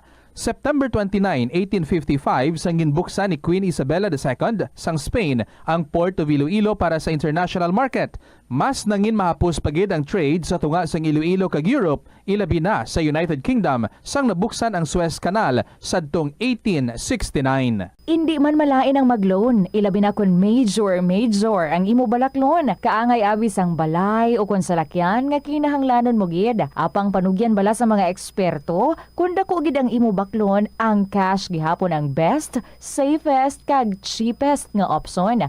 Kun cash ang imo gamiton, malikawan mo ang interest kag sampaw-sampaw nga utang nga masami naga-require pa sang binulan o kun tinuig antes mo mabayaran. Apang paminsara nga kung ikaw may sinuptan sa bangko, mahimo pa ini makatipon sang interest nga mahimo mo bukadon sa tion sang purchase. Ini nga pahanumdom ang ginadulong sa imo sang the #1 and most trusted radio network in the country, Bombo Radio Philippines. Basta Radio Bombo!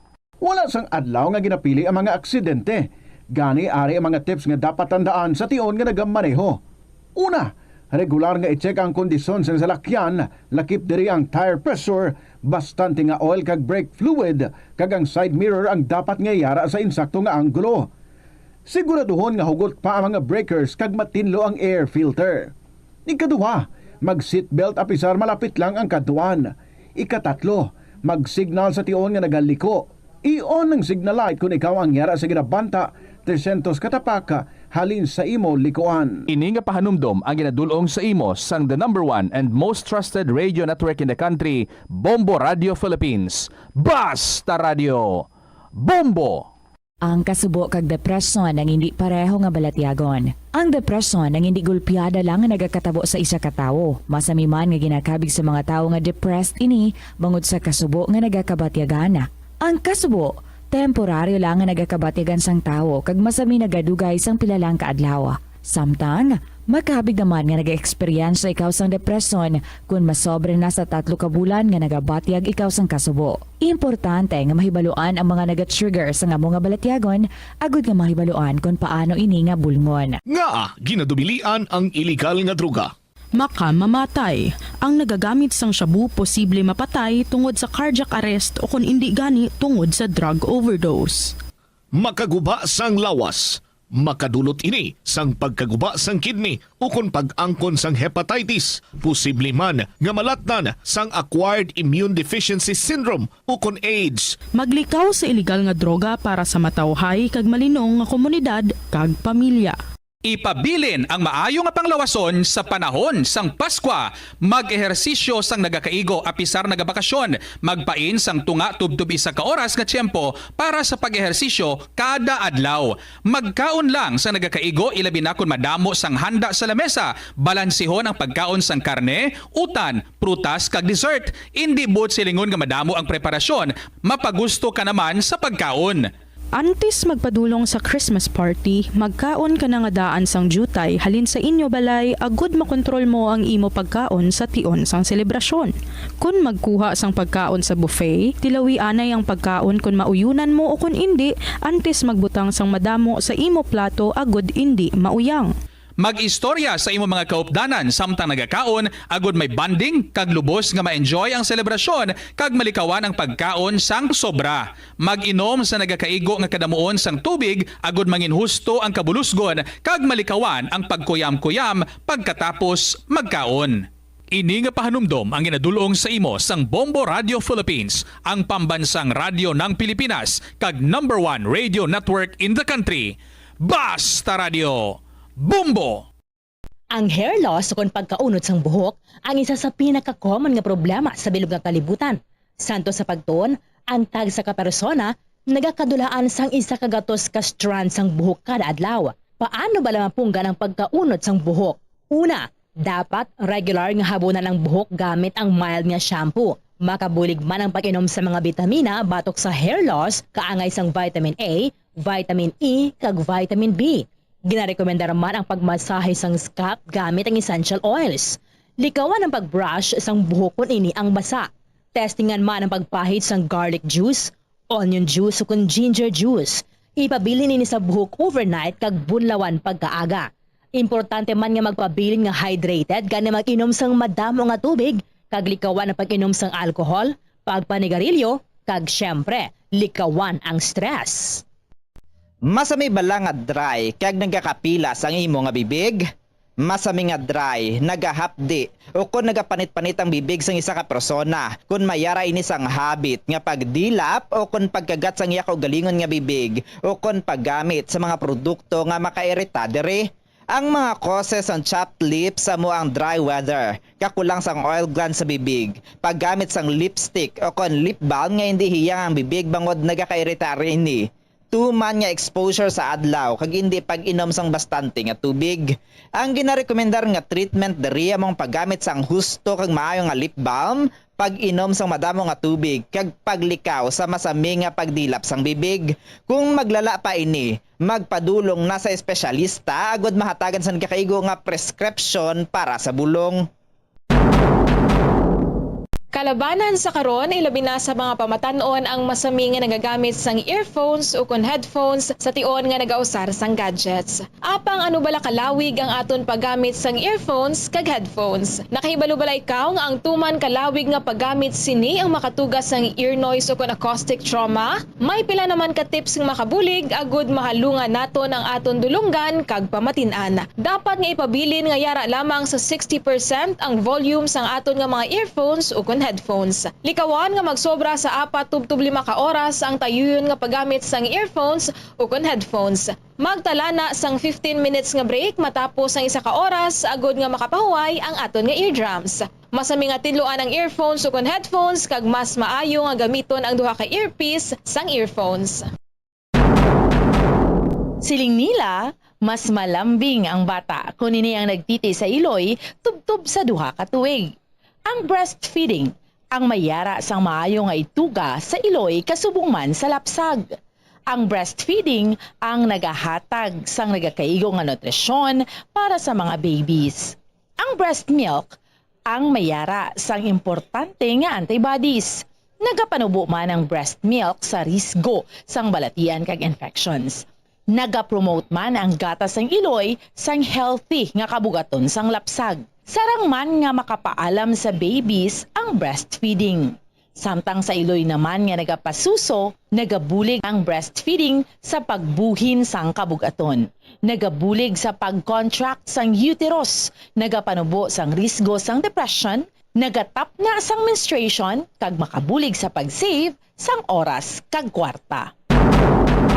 Mahilig ka bala magkaon sang chicherya? Dapat nga likawan ang masami nga pagkaon sang processed junk food sa baylo pilion na lang ang pagkaon sang matuod nga pagkaon. Santo sa mga research ang processed junk food ang tuman ka makahalalit sa lawas. Ang ini nga mga pagkaon ang ginhimo agud nga mag-trigger sang pleasure center sang tawo kung sa diin ginapapati sini ang utok nga magkaon sang sobra-sobra. Kung kaisa nagatuga man ini sang food addiction sa pila ka mga individual. Apang mga kabombo ang mga processed junk foods ang may manubo nga fiber, protein kag micronutrients samtang mataas man ini sa mga hindi healthy nga ingredients kaangay sang added sugar kag refined grains. Ang processed junk foods ang hindi man makahatag sang calories sa lawas. Ang 1,000 peso bill nga ginapagwa sa karon sa Bangko Sentral ng Pilipinas ay isa na ka polymer banknote. Ini ang nag-isahanon nga Philippine Peso denomination nga mayara sang polymer banknote version. Ang Cotton Abaca version ang nag-feature kanday Jose Abad Santos, Vicente Lim, kag Josefa Lianis Escuda sa Atubang. Samtang ang Tubataha Reef Natural Park kag South Sea Pearl ang gina-feature sa likod. Samtang ang polymer version naman nga una nga gin-issue sang Abril 2022 ang nag-feature sang Philippine Eagle sa atubang samtang sa likod pariho ang design sa iya sang Cotton Abaca version. Yari ang mga tips agud mapabilin nga mahipid ang 1,000 polymer banknote. Hindi pagsulatan, hindi pagpiluon, hindi pagguntingon, hindi pag-staple, hindi paggamitan sang rubber band, hindi pagsunugon o kon ipalapit sa kalayo, hindi pagplansahon bangod ini ang malunay. Ipalayo sa mga toxic chemicals kag ang katapusan hindi pag-i-expose sa mataas nga temperatura. Uso sa karon ang eyelash extension. Bangod madamo ang luyag nga makaangkon sang malaba kag madamol nga amimilok. Apang, nakaibalo-bala kamo sa marisgo sini. Ang natural nga amimilok ang nagaprotect sa mata, batok sa yabo kag mga debris, gani madamo ang nagapanumdom nga ang extensions ang mas makaprotekta diri. Apang suno sa mga eksperto, hindi ini matuod bangod gina-divert sini ang hangin nagikan sa mata kung sa ding ginapagwa ang mga particles apang ginapasulod ang moisture. Magluwas diri, makatuga pa ini sa iban nga problema, kaangay sa allergic reactions. Kalabanan nga mga glue nga ginagamit ang mayara sang preservative nga formaldehyde nga makatuga sa allergic reaction sa mata kag sa panit sa palibot sini. Posible man ini nga tunaan sang dry eye kag stye o kon eyelash infection bangod ang higko o kon bacteria ang nagakatrap sa eyelash extensions. May mga tanom sa aton palibot nga ginabaliwala lamang bangod wala na hibaluan nga mayara inisang madamo nga mabulig sa aton agod nga mapabilin nga maayo ang aton ikaayong lawas kaangay sa huya-huya. Ang huya-huya ang scientifically kilala bilang Mimosa pudica kag ginatawag man nga touch-me-not plant. Ang ini nga tanom ang mayara sang madamo nga health benefits. Santo sa pila ka mga pagtuon, ang huya-huya ang nagahatag sang relief sa asthma kag ginakonsiderar nga antibacterial, analgesic, antidepressant kag diuretic. Ang pagkonsumo sang juice sang dahon sang huya-huya, ang bulong sa pila ka mga balatian kaangay sang high blood pressure kag makabulig paayo sang insomnia bangod bayara ini sang anti-stress property nga nagabulig pa relax sang tawo agud makatulog. Ang juice nagikan sa dahon sang huya-huya ang makabulig man regulate sang blood sugar levels paagi sa paghatag sang nagkakaigo nga insulin kag makabulig man ini sa mga nagasuprer sang diarrhea. Yari ang mga dapat mahibaluan angot sa whooping cough o pertussis. Ang early symptoms sang pertussis ang nagalawig sang isa tubtob duha ka semana.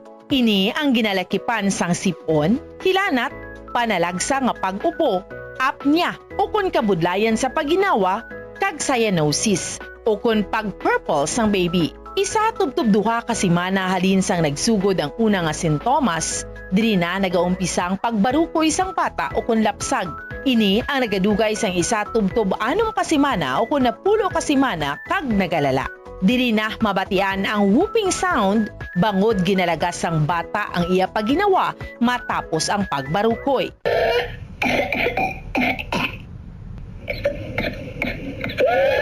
Ipakonsulta gilayon kung nagasigi ang ubo sang bata. Nabudlayan maginawa kag wala sang gana nga magtiti. Paano malikawan ang whooping cough o pertussis? Ang pertussis ang highly contagious o tuman ka makalalaton nga respiratory illness. Ang pinakamaayo nga pamaagi agud malikawan ang whooping cough amo ang pagpabakuna. Mag-practice ang good hygiene o kalimpyo agud nga malikawan ang paglaptas sang bakterya nga makatugas ang whooping cough kag iban pa nga respiratory illness. Tabo ni ang baba kag ilong sang tissue kon mag-ubo o kon magpangatsi kag ihaboy galayon ang tissue nga gingamit. Kon wala sang tissue gamiton ang upper sleeve sang bayo o kon siko kon mag-ubo o kon magpangatsi. Hindi pagitabon sa baba ang palad bagod makalapta man ini sa gihapon sang germs. Masami man nga maghugas sang kamot gamit ang tubig kag habon. Gamit sang alcohol-based sanitizer kung hindi available ang tubig kag habon. Nagaproblema kagid bala kung paano magkasupod sang kwarta bangod sa wala tuong nga galastuhan. Better management ang kinahanglan dira. Isa ka tip abang spending awareness. Magamit sang money management app o kung pwede man nga malista mo agud nga matrack o kung masundan mo ang imo gasto sa nagkalain-lain nga kategorya. Diri mo mahibaluan kung pila ang imo gasto sa hindi manggid kinahanglanon kaangay sang pagkaon sagwa, entertainment kag bisan ang adlaw-adlaw mo nga pagpangape-kape sagwa nga tuman ka gasto. Kung maedukar mo na ang imo kaugalingon sa sini nga mga kinaan mo, sigurado nga makahimo ikaw sang plano kung paano ikaw maka-improve. Ini nga pahanumdom ang ginadulong sa imo sang the #1 and most trusted radio network in the country, Bombo Radio Philippines. Basta Radio Bombo! Yari ang mga simple nga paagi agud makakinot sang tubig. Kaayuha ang mga taga sa tubo o kon hose. Hindi tanan nga taga sa mahapos kagilayon nga makita tungod ang mga tubo o kon hose ang nakalubong sa duta o kon semento nga bahin sang balay. Kung magsigi ang mga tagas nga ini, mahimo nga magalabot sa 10,000 ka litro sang tubig ang mausik sa isa ka tuig. Maggamit sang leak detection tool o kon magkonsulta sa mga eksperto kung may pagpangduwa-duwa nga may tagas sa mga tubo sang tubig agod ini gilayon nga makaayo. Madamo sa ato ang hindi katulog kung wala sang electric fan. Yaring pila sa hindi manaming nga epekto sa paggamit sang fan kada gabi. Congestion ang naga-circulate nga hangin halin sa mga fans. Ang makapadry sang baba, ilong kag tutunlan. Allergies, masami nga madala sa hangin ang mga yabok na naga-trigger sang allergies. Makatugas ang muscle cramp ang hangin nga naghalin sa mga electric fan. Amo nga kun kaisa, may eksperyensyahan ang masakit na lawas kung magbugtawa. Importante man nga regular nga tinluan ang fan blades. Agod masigurado nga hindi ini pagkiniran sang yabok. Yari nga mga epektibo nga pamaagi agud mapabilin nga safe ang pagkaon sa imo pamilya. Lutoon sa maayong pagkaon, ilabi na ang karne, manok, itlog, kag mga seafoods. Sa pagluto sa mga pagkaon nga may sabaw o konsarsa, pabukalan kag paturon nga nagalabot ini sa 70 degrees Celsius ang temperatura. Bag-o kaunon, initon sang husto ang mga nabilin nga mga pagkaon o konsudan. Taguon ang pagkaon sa husto nga temperatura. Hindi pag-ibilin ang naluto nga pagkaon sa ordinaryo nga temperatura sa sulod sang 2 ka oras. Ibutang gilayon sa refrigerator ang luto nga pagkaon kag mga pagkaon nga madasig mapanos. Ipabiling nga mainit o kung masobra sa temperatura nga 60 degrees Celsius ang luto nga pagkaon, bago ini ihanda sa imong pamilya. Hindi pagtaguon sa madugay ang pagkaon mangin sa refrigerator. Ini nga pahanumdom. Pagdulong sa inyo sa makasaysayan, diri sa kahapon lamang program, 49 minutes after 2 o'clock. May ara story si Panoy Sang Leon. Dear Tita Regine.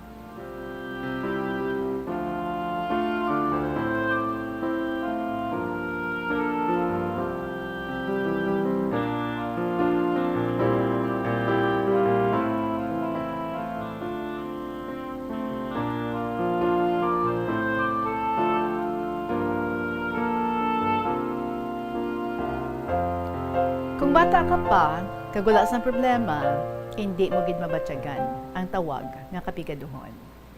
Hi tita, kumusta sa tanan nga tagpalamati sang KLP? Ari naman ako subong para nga mag-share sang akong experiences in life. Ako si Panoy Sang Leon. Way back, sang 16 anyos ako, bago tapos sa high school. Nagpuli kami sa uma, kag naguntat ako eskwela, kay do nakapuy ako. Ilabi na gid nga summer graduate ako. Kay way ako kapasar sa ako niya chemistry sang 3rd year. Gani, ginsameran ko ato para nga ka-graduate ako. Bangod nga nagbalik kami sa Leon, ang amon duta prendado, kag wala kami balay nga estaran. Sa takas ang amon duta, amo ang ginprendahan namon. May kamalig nga gamay sila, kag didto kami nagtiner. Upod ko si lolo, si nanay, si tatay, manang ko, kag ako. 5 kami, nga ga-estar sa kamalig. Nga kung magsulod ka, mabunggo ka sa sinas, kag kung matulog kami, daw sardinas, kay gutok kami. One time, wala kami bugas, ang amon kanon, tinanok, kag ginlupak nga saging. Ang amon sudan, tinola nga saging. Pagkasunod nga adlaw, amon kanon, tinola nga tambo, ang amon sudan, at syara nga tambo. Ligadan pagid ka mga inadlaw, ako nagluto laswa, pero puro lang dahon, dahon kamote, balunggay, tangkong, tugabang, apang, way kami asin. Ginatagaan lang, kapiyak balay si lolo kabahaw. Puwerte kapigado ang naagyan namon tita. Time man to abi, nga way pa kasakay balik sa barko ang magulang namon. Sa syudad, naagyan namon nga may galabas ang bayo namon. Ga-boarding house kami, may karinderya kami, may tindahan kami, apang subong, wala na gid. 2005 ato nga tuig, sa edad ko nga 16, nagbalik ako sa syudad. Sa uton ako nag-obra, sa talabahan tita. Kiskis katalaba, katay kapantat, kag mag-serve sa customer. Ang kamot titiil ko tita, nagkapilas-pilas, kag nadugangan niwang ko. May customer nga wala kabayad, 700, gin-charge sa akon. Pero 150 lang adlaw ko. Ginsuptan ko ato, kaginbayaran, kag maguntat sa obra. Tiyempo man nga nakabalik sa kailiwat ang utod ko, kag nagpadala ng sangkwarta, kag nagawad na namon ang uma. Nagpadala siya, 10,000, kagamo ato, ginpakayo namon ang balay. Ang ginimo ko, nagbaligya ako halo-halo, kag ang ginansya ko, ginabakal ko bugas, kag sudaan namon. May nag-harvest karabanos sa amon nga baryo. Kaging kuha kami ni nanay. Tag 100 pesos lang ang bayad. Nag-obra kami kay pigado gid. Nag-eskwela ako college. Samtang ga-eskwela, gabaligya ako mga cosmetics. Galing sa magulang ko sa Pavia, ginabaligya ako sa eskwelahan, pati underwear. wala ako nahuya, bangod sa kapigaduhon. May besman, nagapangali ako gabi, kag ibaligya, tuba saging, kag kupras kaniyog, bisan wala pa namala, ginabaligya ko dayon, para kabakal bugas. Ini nga kabudlayan, ako na agyan, sa ako 16, hasta 17 years old. Subong, 32 na ako, kagaobra, as cashier sa Pavia. Madamang giging salamat liwat, kag maayong hapon sa liwat, ako si Panoy, Sang Leon.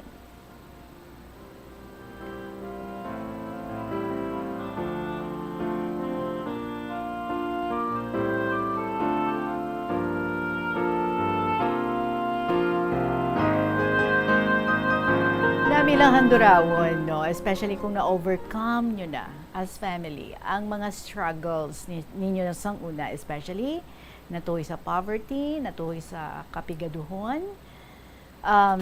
Though dira kagid kakuha kusog, no? Dira nagabaskog ang imo nga drive to keep on going, keep pushing. Hasta nga makahalin ka sa sinang sitwasyon nga sa imo pamatsyag. Though duro gid ka budlay, tama gid kapigado. But of course, no? Just like ang mga tao, wala man kuno sa nagapabilin nga nagabato. So, amo man na ang mga sitwasyon. Wala sang forever nga sitwasyon. Everything moves. And so, we move on also. Nag-progress man kita, no? From one condition, one state to another. So, may mga driving forces, may mga motivations kita sa ating kabuhi, may mga encouragements kita nga makuha halin sa ibang nga mga tao, and we get inspirations from the circumstances nga aton nga nasudlan, mga sitwasyon nga aton nga ginapangatubang, kag kanami lang gid, no? Nga looking back after many years ang nagligad, na makahambal ka, wow. Ang amuto nga mga tiyempo, who would ever think, no? Siguro those times nga nabudlayan ka mo, ikaw nagahambal ka, saan o pa na'y matapos man. But wala na ba siya no? Because ang amo nga kabudlay nagatag sa imo sang motivation, strength, para nga mangita ka paagi. So that bisan sa gamay-gamay mo lang nga mahimo, no, ma-alleviate nyo ang inyo nga sitwasyon, makabakal ka mo bugas, makabakal ka mo sudan, mapakaayo ninyo ang inyo nga balay, so sa amat-amat, no. Kanami, it gives us the challenge nga kinahanglan, no. Malampuwasan nato nini ang mga kapigaduhon, nga mga kabudlay, kinahanglan makahalin kita sa amo ni nga state sang pagpangabuhi. So amo na ang mga driving forces nato, no, para nga magpaninguha pagid, para nga magmapisan pagid, para nga magmangin diskarte pagid, and para pagid nga keep going nga hasta nga malabot mo, no, kung ano ya nga sa isang sitwasyon ang imo nga gina-dream para sa imo kabuhi, para sa imo nga family. It is never impossible, hindi bala? Especially if you couple it with prayers. Everything you surrender it to the Lord. Ang kabakod nga kinahanglan mo, pangayuon mo sa iya. Pero kung dumo na to, no? Those times, 16 years old ikaw, maglaswa ka, puros lang dahon, kamote, tugabang, balunggay, baw. Ano ka, healthy? Kung sina nga pagkaon, and then asin lang. O diba, subong yung do amugid na ang gina-recommend sa aton. Those kinds ng pagkaon ang dapat nato nga kaunon. Super healthy, no? Mga utan-utan, way na sang lamod nga mga kung ano-ano pa, asin lang. Kanami, hindi bala? That makes us healthy. And so, again mo, mangiskis ka talaba, naagyan mo nga ti na madayran ka because may isa ka customer, wala siya nagbayad. So gani kita, no, ang iban maybe na hindi hungod nga maglakat lang, nga wala gali ka bayad.